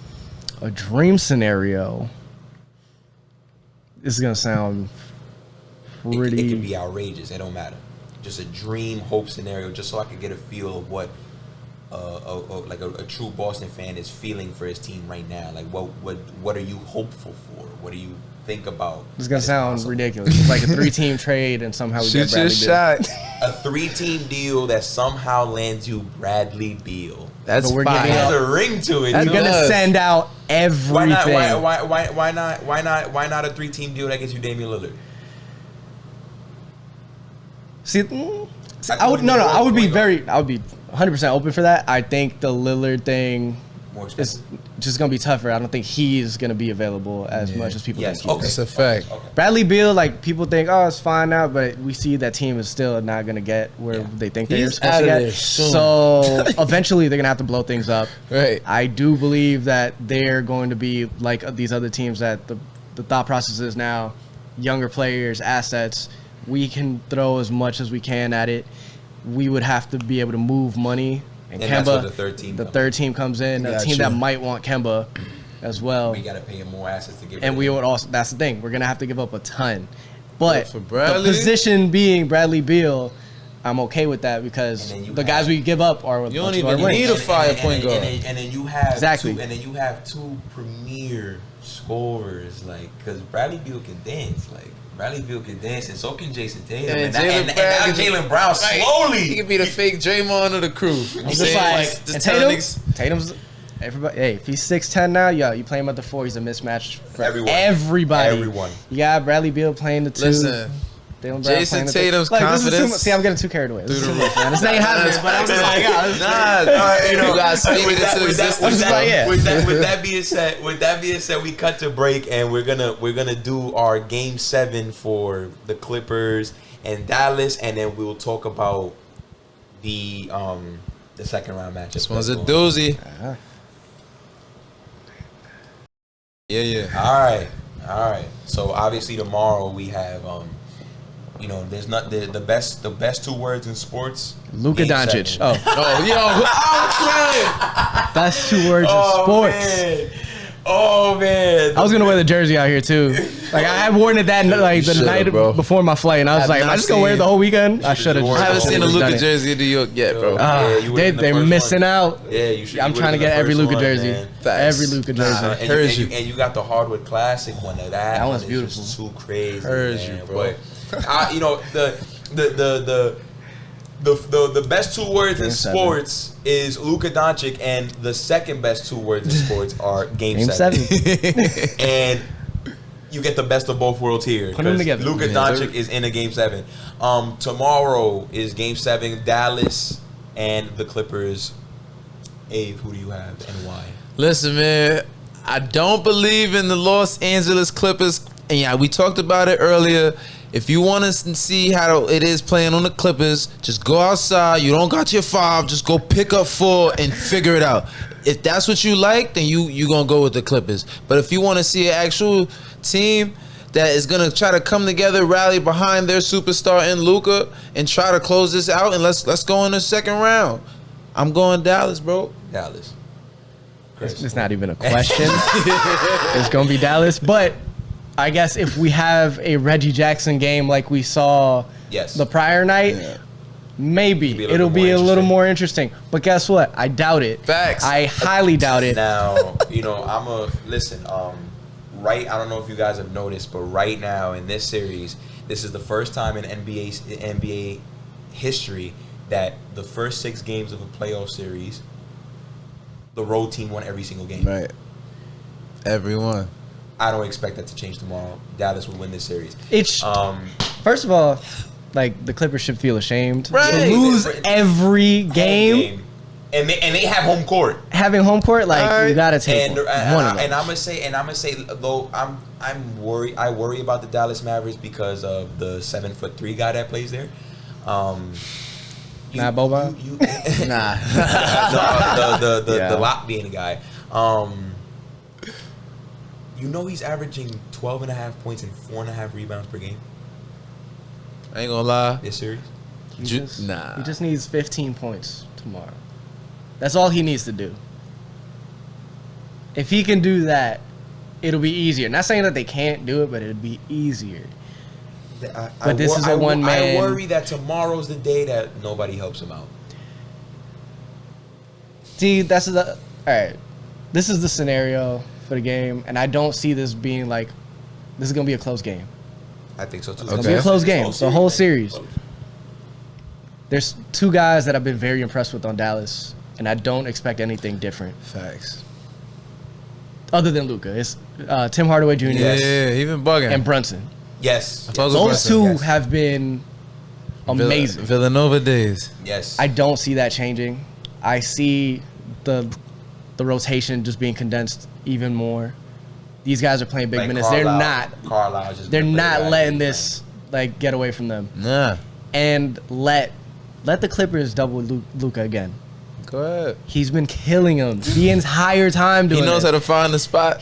There's going to be an open man, and these guys have been playing for Luka. They're hitting those. As long as those guys are knocking down the shots around him, Luka's going to shred them. Right. Maxi Kleber's been hitting. Exactly. And listen. Hardaway's been hitting. Brunson's been hitting. Thanks. Nicola Melli's been hitting. Clicking. Contract year Tim Hardaway Jr. is better than Michael you know Jordan. What's up. You know what's up. He's better than Michael Jordan. You know what's up. Contract year Tim Hardaway Jr. He's better than Michael playing. Jordan, bro. You know what's up, B. He know what time it is I'm serious, I'm looking at, all right, who on the Clippers is going to show up other than Kawhi and Pandemic P? We don't even know which. Because we don't know which one is showing up. Right. We don't even know which one's suited for the game at this Paul George. Because that's the other. Pandemic P. Right.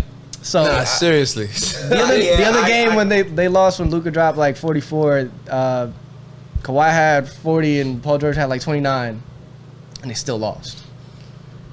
And that's where I go, hey, they can play and have the games of their lives. Right. They might fuck around. That's it. You know, for me, it's the same on both sides. That's the thing. Like all the 3 stars that are on the floor that can say the same thing. Like, yo, I could play my ass off tonight and we probably still lose. They still need the other guys to step up. They still gonna need the other guys to step up. I'm gonna go with Dallas. I just even though that 7-3 guy worries me, and I think he worries me. I just think that the other guys have just rallied around this motherfucker. Yeah. And this team believes, they could win it. They could then win the game. They ain't scared. Right. Anybody. They're not You scared. you took it. You let us get this far? Oh yeah, you bugging. Yeah. Oh yeah. After what happened last year, and they're doing this year, Right. and just cooking, I'm like, look, they're not scared. They're here for it. And you know Luka ready for all types of smoke, so. So with that, now that we have that Game 7 wrapped up, let's take those 2 teams. I guess since we're predicting the second round, we'll just like predict if Utah faces either or. So if Utah faces Dallas, who do you have in that series? How many games and why? I got Utah winning that in 6 because everybody know I do not like Utah, but it's real. And they are the closest thing to the San Antonio Spurs. And they are going to take care of home court advantage, of course. And if they can just steal maybe 1 to 2 games on the road, they good. X factors for both sides. X factors for Utah, I honestly believe it is Donnie Bravo and Rudy Gobert for Utah. And of course for Dallas, KP, you gotta establish if you can try to bring Rudy Gobert to the perimeter and get him out of that paint, Luka might be able to do something. Yeah, that's if that motherfucker wants to play It's not gonna happen. Utah's gonna end up just playing zone. Yeah. Right. Right. That's why I'm like, yeah, KP, sorry. Chris. I also will have Utah in 6. And for Utah, it is going to be Rudy Gobert's series to affect, because a lot of what Dallas is doing, they do hit their threes, but they get to the rim Yes. at will against the Clippers. There's no one on the Clippers stopping them from doing that. And if Rudy Gobert wants to make an imprint, he's going to have to make sure these guys don't get these easy looks. If that goes away, I think it becomes a series that's very winnable very easily. Okay. And X factor for Dallas if they can win this series. They can win this series. I'm looking at 3 different guys: Kleber, Dwight Powell, and Nicolo Melli. Those are the guys that are going to have to pull Gobert out and keep him honest and shoot the 3 very well. And so to make sure that lane is open. I'm not relying on KP on that. I'm seeing those guys to hit consistently to make them, open that paint up. Gotcha. If they hit those 3s, it makes it a lot easier. I got you. What's up, B? I'm right around with you guys. I think that I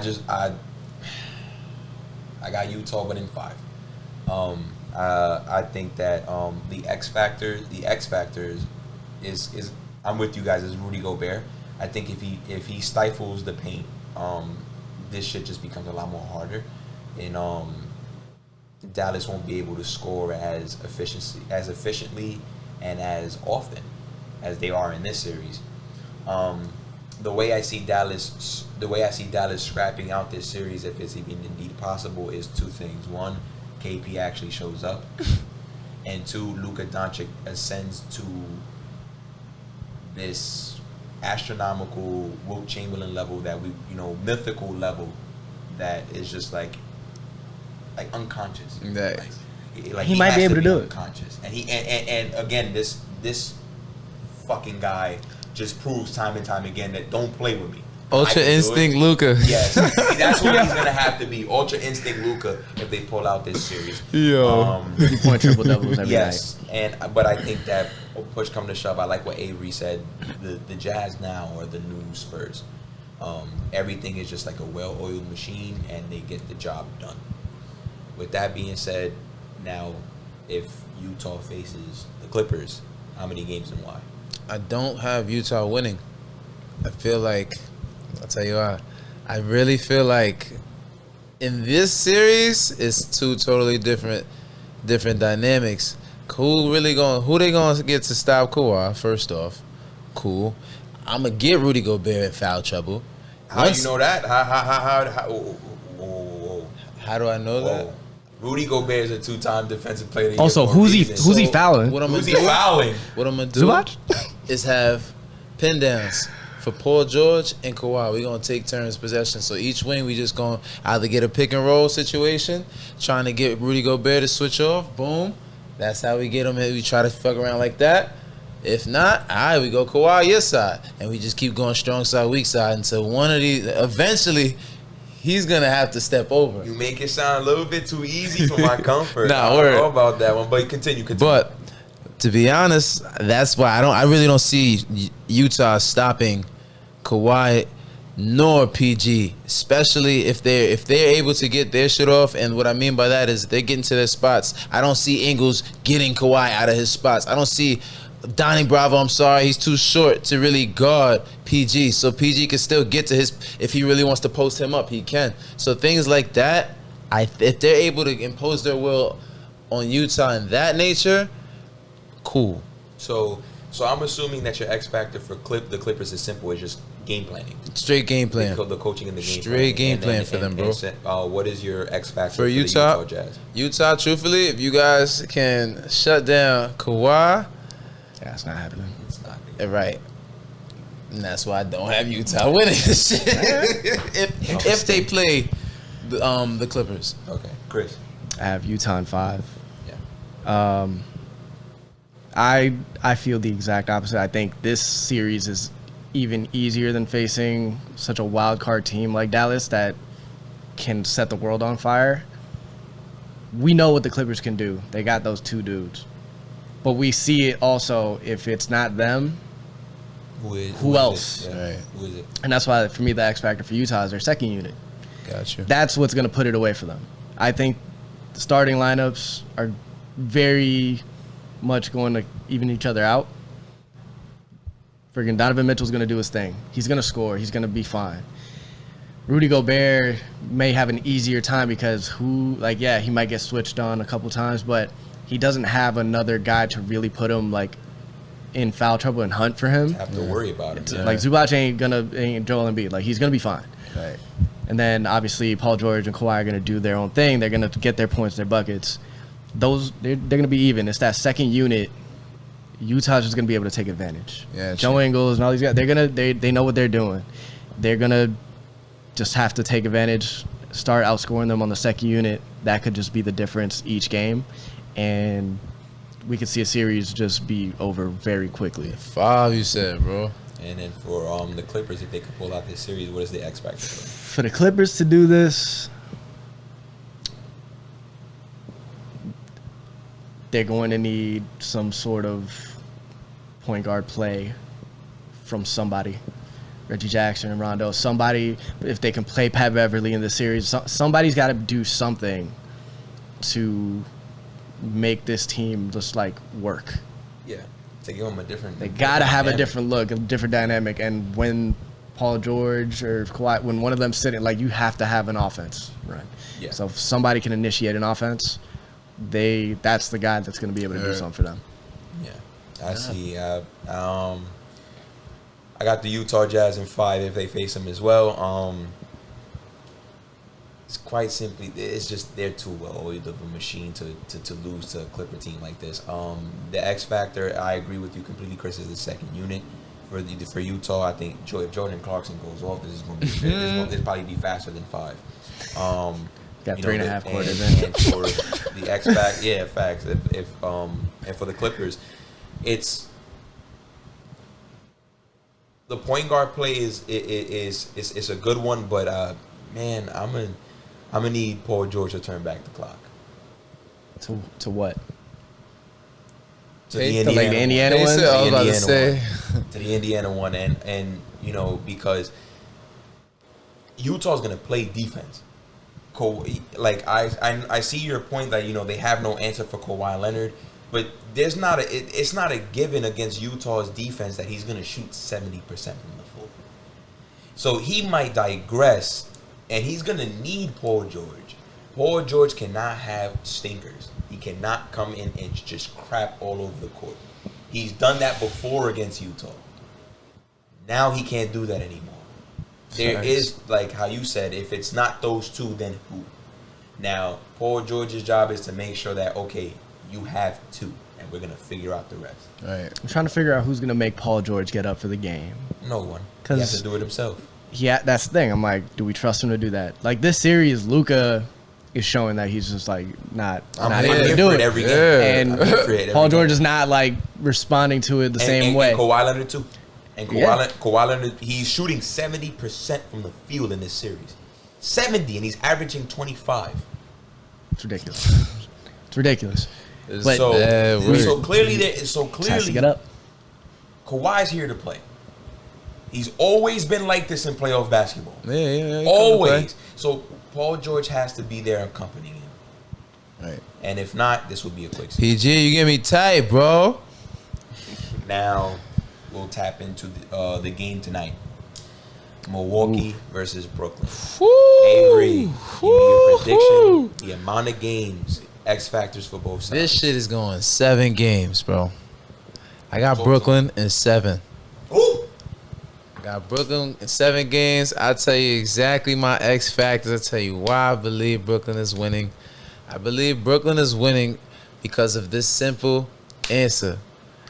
Who gonna stop that man Kyrie in the fourth quarters, bro? If these if these games are close games, which they will be. My son Giannis is not gonna let KD get off. KD not gonna let Giannis get off. So this is kind of evenly matched offensively in that sense. But who gonna stop Kyrie, bro? If this game gets into the fourth quarter late, let's say it's 98 minutes to go, who really gonna stop that man in those times? You could say Drew Holiday, cool, but honestly, I don't think that Milwaukee has an answer for Kyrie. You can stop James, slow them down, James and KD, but who is really gonna be there off ball with Kyrie? Because of course, people don't know that Kyrie also has the off ball game too. So I don't even gotta dribble crazy. They gonna find me in the corner. So, I really don't see defensively Milwaukee stopping Brooklyn at all. Okay. So, your X factor for Brooklyn's Kyrie. But I don't see, but the thing is, Brooklyn don't play D like that. So, that's the one reason I think this is going 7 games. Yeah.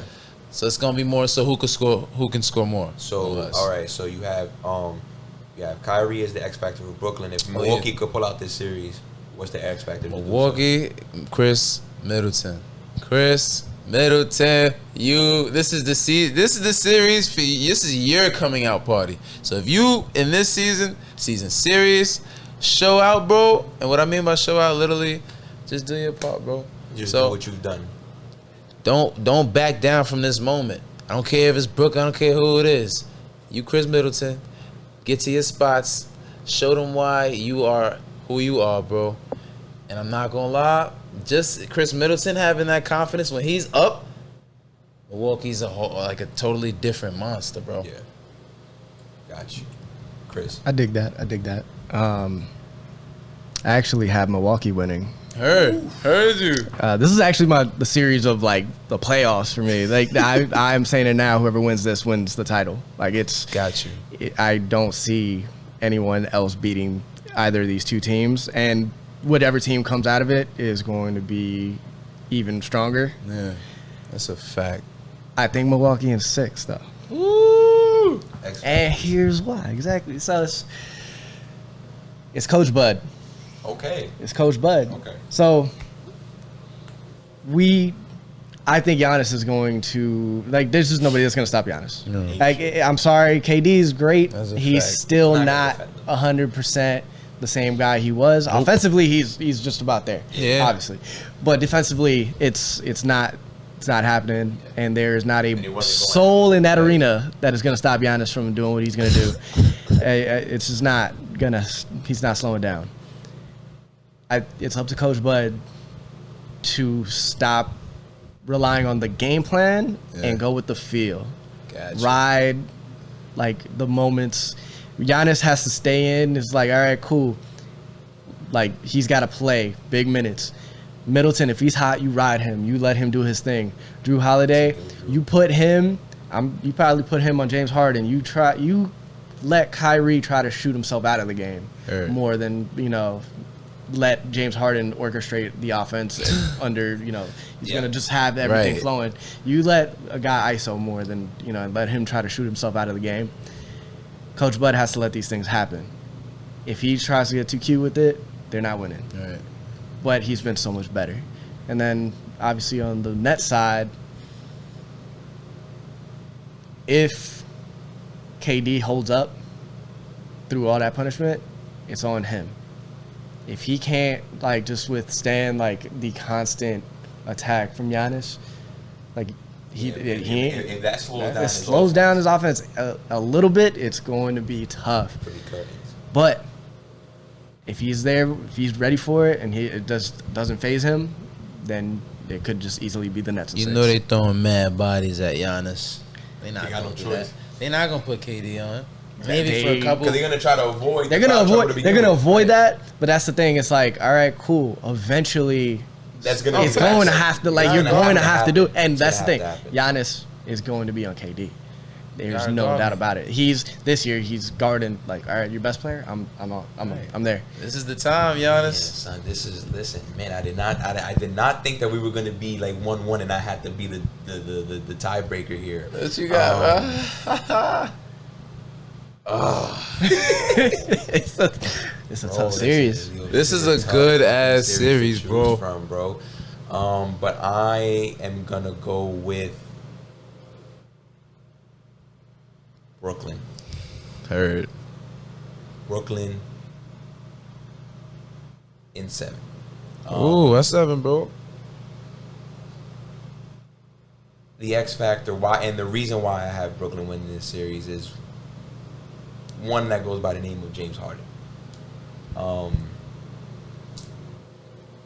I've told you time and time again. Facts. The Nets are a really good team. They are a really good team when, before they got Harden. Right. They're unstoppable with him. Yeah, no, he's kind of this guy. Had Harden not got hurt with that hamstring, he was my MVP of the league. Yeah.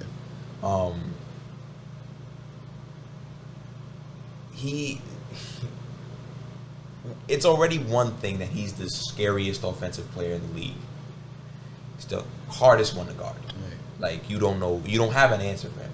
None. And now he's in the mode where he gets to pick and choose where I'm going to torture you for the assist or I'm going to torture you to score. Yeah. And you have KD, you have Kyrie, and Joe Harris is shooting 47% from 3. Oh yeah, That's ridiculous. Yeah, he's unconscious back there. They just have too much, and I think that as Brooklyn goes as far as James Harden takes them, since they're so unstoppable with him. Right, I get you. And I think that you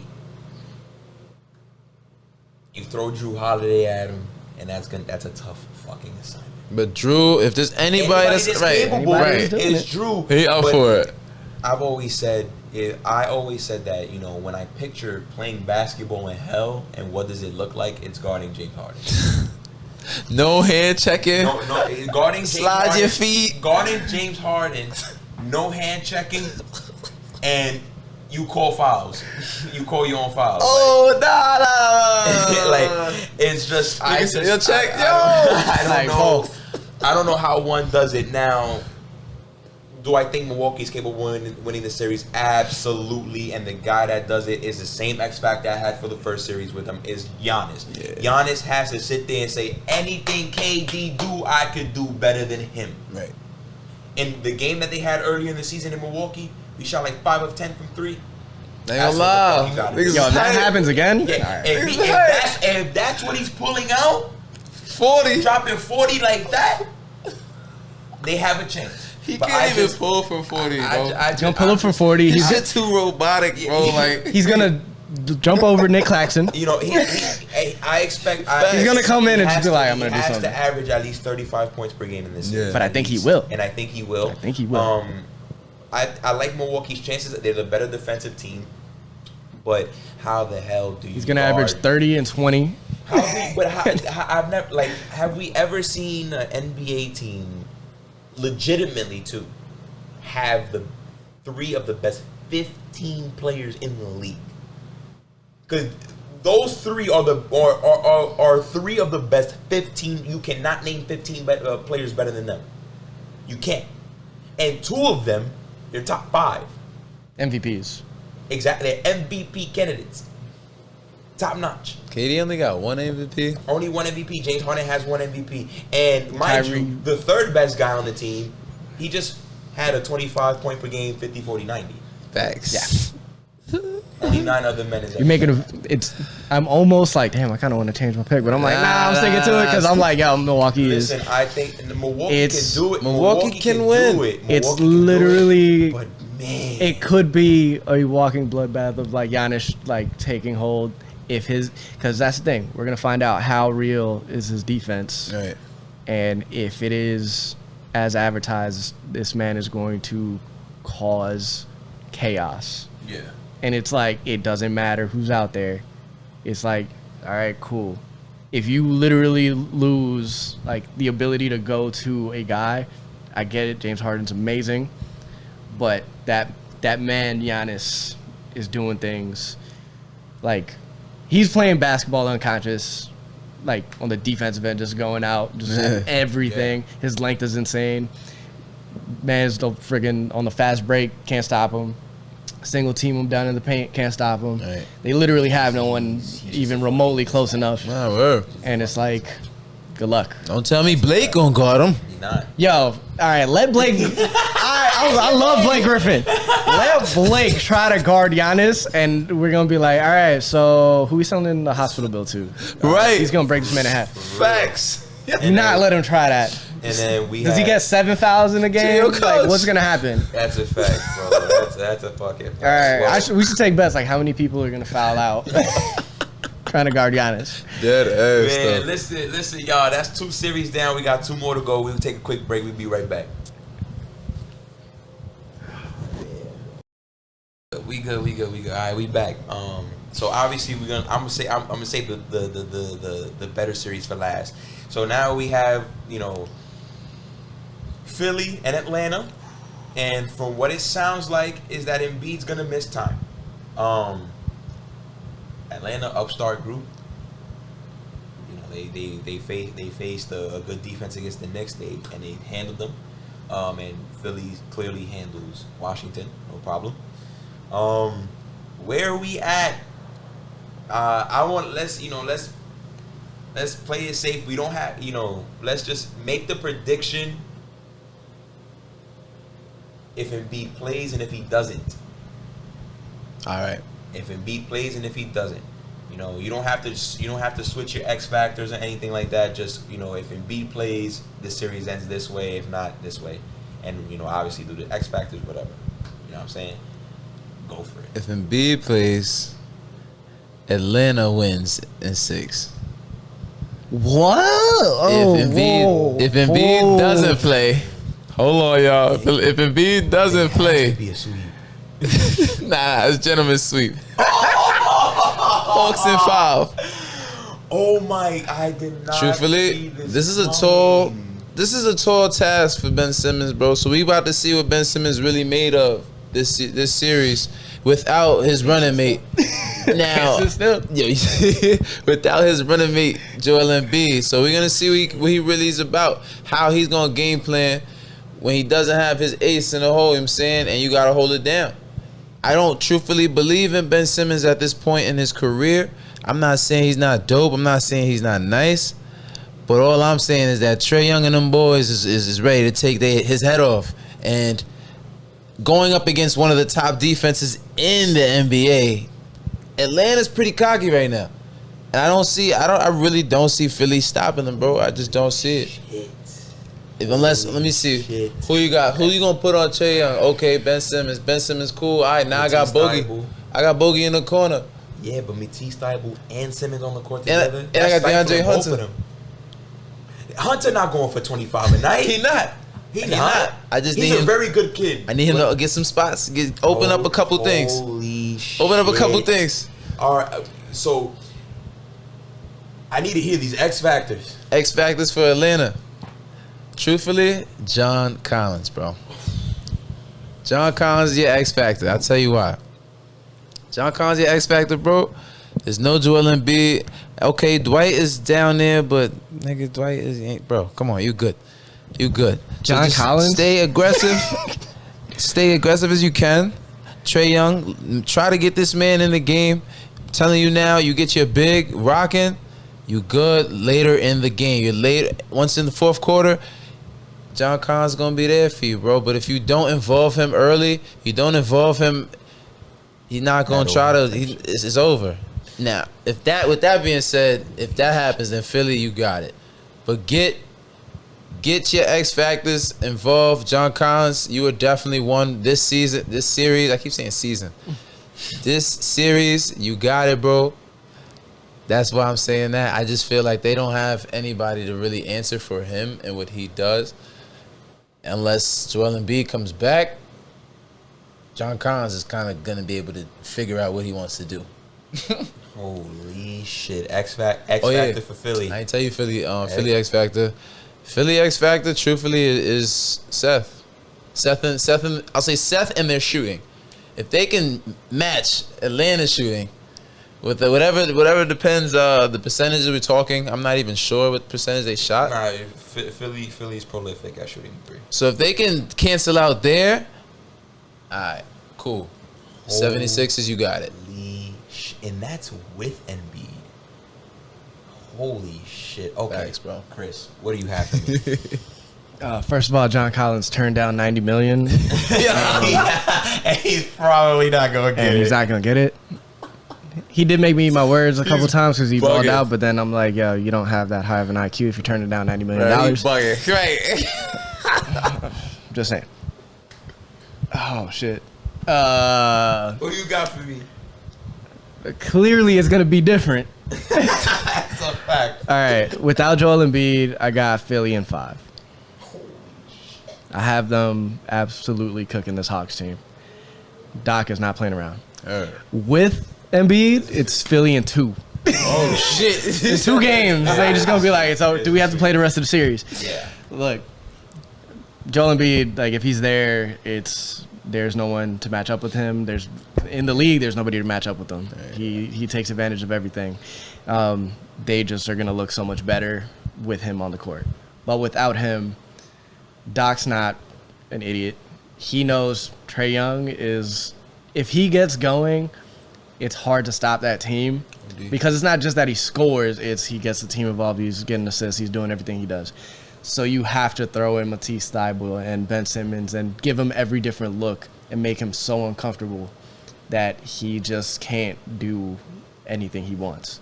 He can't get to any spot on the floor that he wants. He's going to get his. But you take that away from them, and that team becomes a whole lot just... They're going to have to figure themselves out, and not Trae Young figured it out for us. Yeah. The X factor for Philly is Tobias Harris.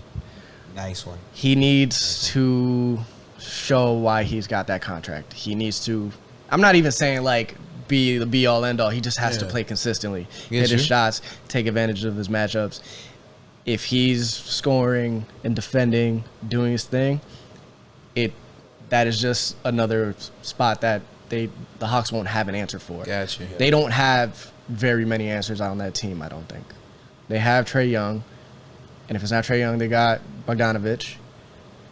Outside of those guys, it's hard for them to create offense for themselves. Got you. So that's just something Philly doesn't have to worry about if Tobias is doing his thing. Yes. For the Hawks,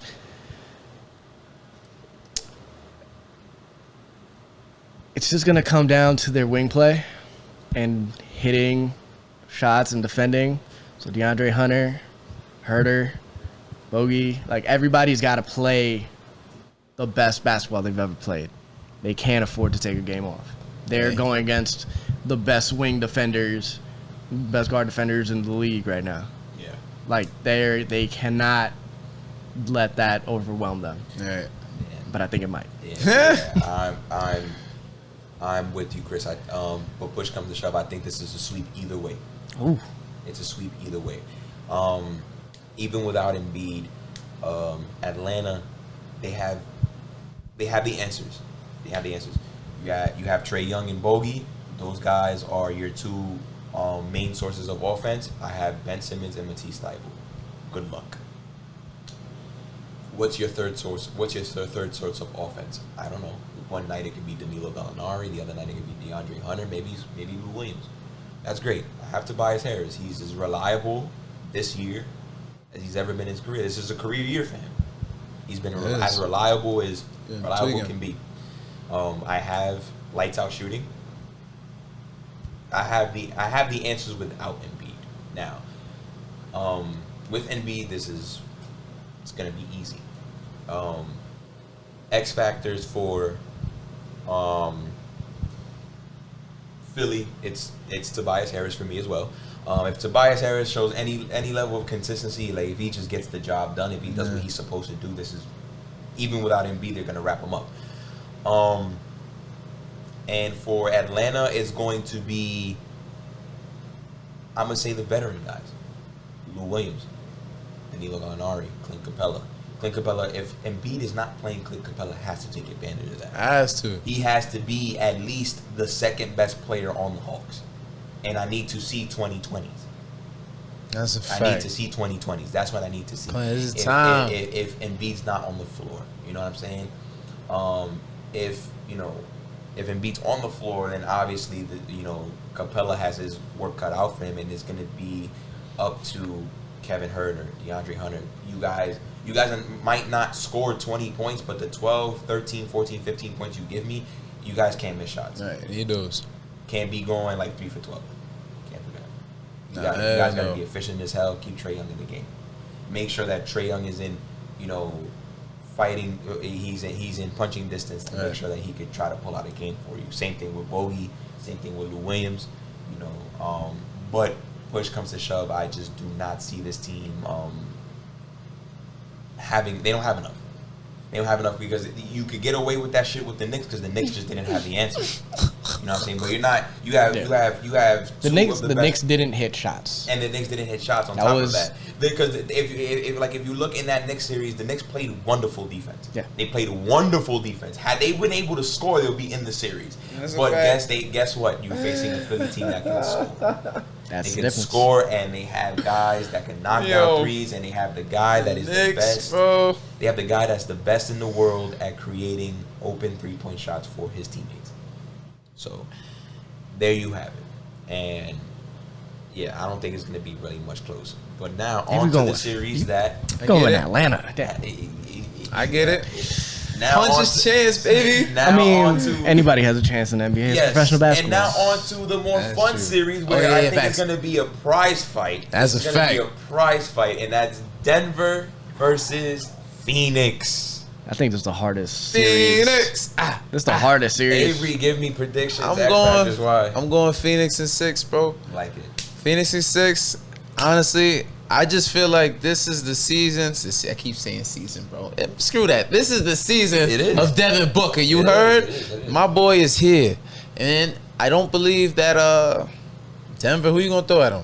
You going to throw Monte Morris at me? They don't have a defender for him. Does anybody in the league have a defender for Devin Booker? No, I don't think so. No, I don't think so. And I'm not saying that Nikola Jokic is not going to get his shit off, but I got somebody for you, bro. It ain't going to slow you down. And as long as I can slow you down, I'm okay. Who's going to step up for Denver? I don't really see, other than Jokic. Cool, Michael Porter had an excellent round 1. But, bro, who's going to step up? Now we getting deeper into the playoffs, so that's cool. Michael Porter, that's cute. But, all right, who else going to step up? I don't see it, bro. Monte Morris. I'm sorry. So your X factor for Phoenix is DeAndre Ayton? My X factor for Phoenix is DeAndre Ayton and their defense. And for Denver, if they can pull out this series, how do they do it? Denver, if you want to pull out this series,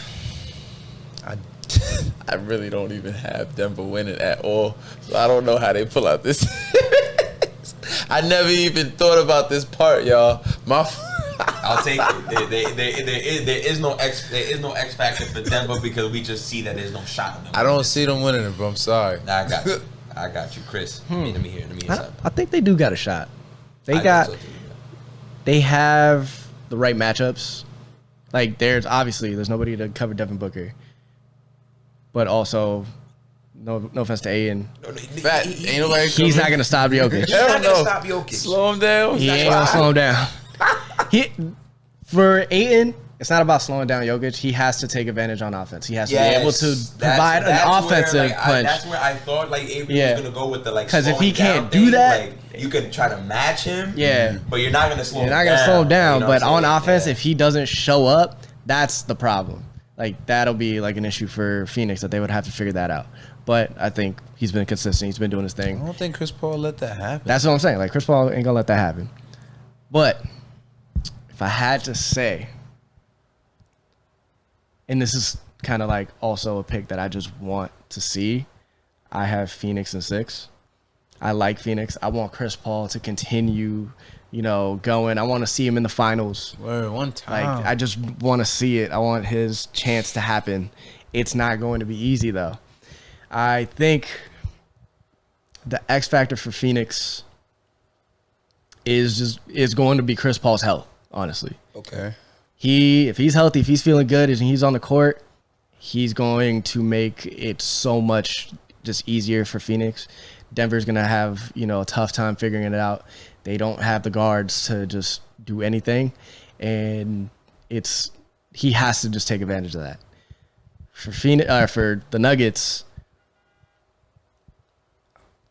it's hard to find like an X factor for him because it's all Jokic. It's Jokic centric. I got one.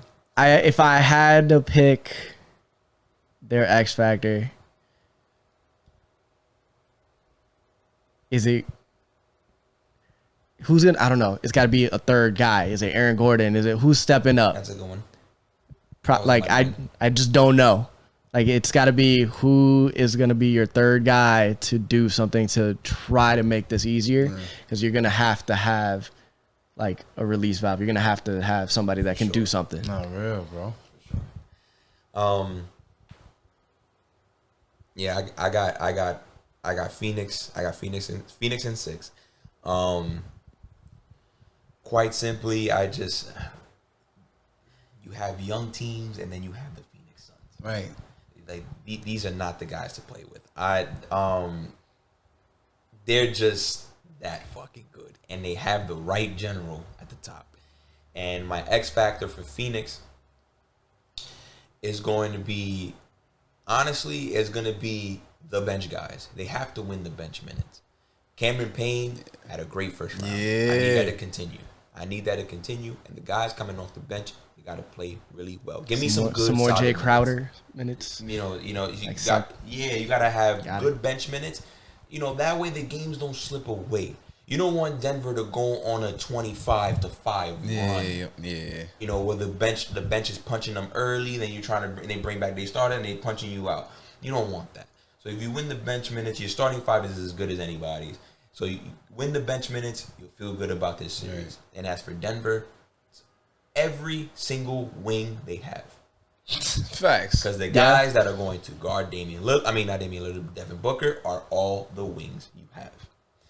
They have to find one guy who can at least make his life seem a little bit more harder than what it has to be. Somebody that will make him think twice real quick. He might still take the jump shot, but he thought twice about it. I wouldn't say Michael Porter because the way he guarded Dame. Hey, at the end of the day, all of them are going to get a lick of Devin Booker. All of them. Every single wing that plays in this series is going to see Devin Booker at some point. Yeah. Now, if you're Michael Malone, you have to hope and pray that one of them, whether if it's Porter Jr., Aaron Gordon, one of those guys can give you enough confidence that in the fourth quarter you can slap him on Devin Booker. and maybe get him to think about something twice. Because Book did have a couple games in the Lakers series. He didn't shoot that great. Yeah. Those are the games they lost.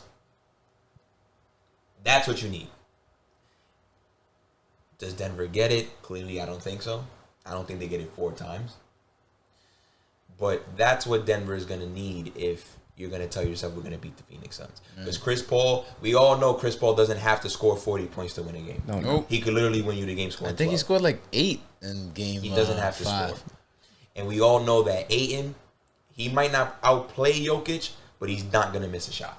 He needs to get like 20 a game, something. Yes. Like he needs to be consistent exactly on what offense. exactly what he did against LA. Gotta do He it has again. to do against Denver, and he can do it against Denver. And I'll clarify what I meant by slow up. So what I meant by slow up with DeAndre, and a way for you to slow up somebody who's great is just to do the small shit. So DeAndre Ayton, you got to be getting the second chance points. You got to, like you guys were saying on offense, hey, if I got an easy bucket, let me do something. Let me try to get to the line, all that type of stuff. Those are ways that you can kind of slow down Jokic by mental shit. That's neutralizing. Right. That's neutralizing the value that the position is giving. Right. Because if Jokic is going off for 35 and 15, right, but then you have Ayton going off for 25 and 14, that neutralize what you got from said position. Exactly. You know what I'm saying? You're also making Jokic have to play defense, have to guard, do things like that. He has to You need play. that. You know, so that stuff, that value that you're getting from game to game is important because everything is positional matchups. If you're outplaying your matchup, you're doing the right thing. You know what I'm saying? So we all know Ayton's not gonna outplay Jokic. Hell no. But can he keep the value at a net neutral?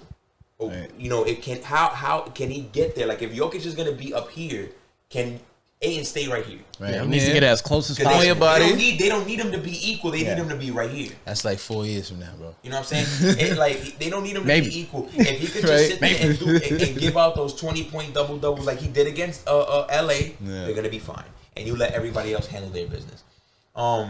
And as far with Denver, like Denver has to just really buckle down. They're not a good defensive unit. They have to buckle down. Devin Booker, you face Damian Lillard, he torched you. Devin Booker is going to be on the same type of time. And the thing is what Phoenix has going on for them is that they have the general and Chris Paul, and Cam Johnson and Mikal Bridges are 2 elite level role players. They're young, but they hit the back-breaking shots that demoralize you. I love it. Cam definitely need Johnson, we're in transition. Cam Johnson's at the 3-point line. Niggas wasn't respecting Cam Johnson beginning And of the he's year. and Chris Paul's like, well, here's the backbreaker, and he's money. You trust him, dude. money. He's been all years giving them the ball, He's getting them in the right spots. Exactly. He Trust puts them them. in the right spots, and he trusts them, and they repaid him. Right. And they repaid him, and they did the same thing in the first fucking round. And I expect them to do it again. So I have Phoenix in 6. Let's get it. And well, guys, they always say that all good things got to come to an end. And what I will say is that I had a blast. Oh no, it was What? a good time. I had a Great blast. I time. had a blast. We always have a blast doing Always. it, but it was even more of a ball because we were here Facts, yesterday. bro. Yeah, no, I had Yes, bro. Listen, a really good time. Yeah, just Chris, we're happy. just talking hoops is just fun. Well, I'm like, guys, we could do this for we could do we this could do this every day. all day. Every day. all day, like all day. Let us know in the comments if you just want a day, like you just hearing nothing but basketball talk. Live stream just And talking. yeah, just the live whole stream or time. something. You know what I'm Facts. saying? But with that being said, what is this? This is 13. This is 1-3, man. 13. Ah. So that's episode 13. We hope you enjoyed it. It's a long one. Sit through it. Whatever the case may be, but we hope you enjoy it. Chris, it was an honor to have you as our very first guest. We're never gonna forget this It moment. was an honor to be here as the Jesus. first guest, Yes, just to be on know, here. And with that said, I'm very happy you were our first guest, and I'm looking forward to having you on this podcast many more times after this. Cheers to I'll that. be here if y'all had me. Hey. So with that being said, guys, till next time. You already know. Peace. Oh man.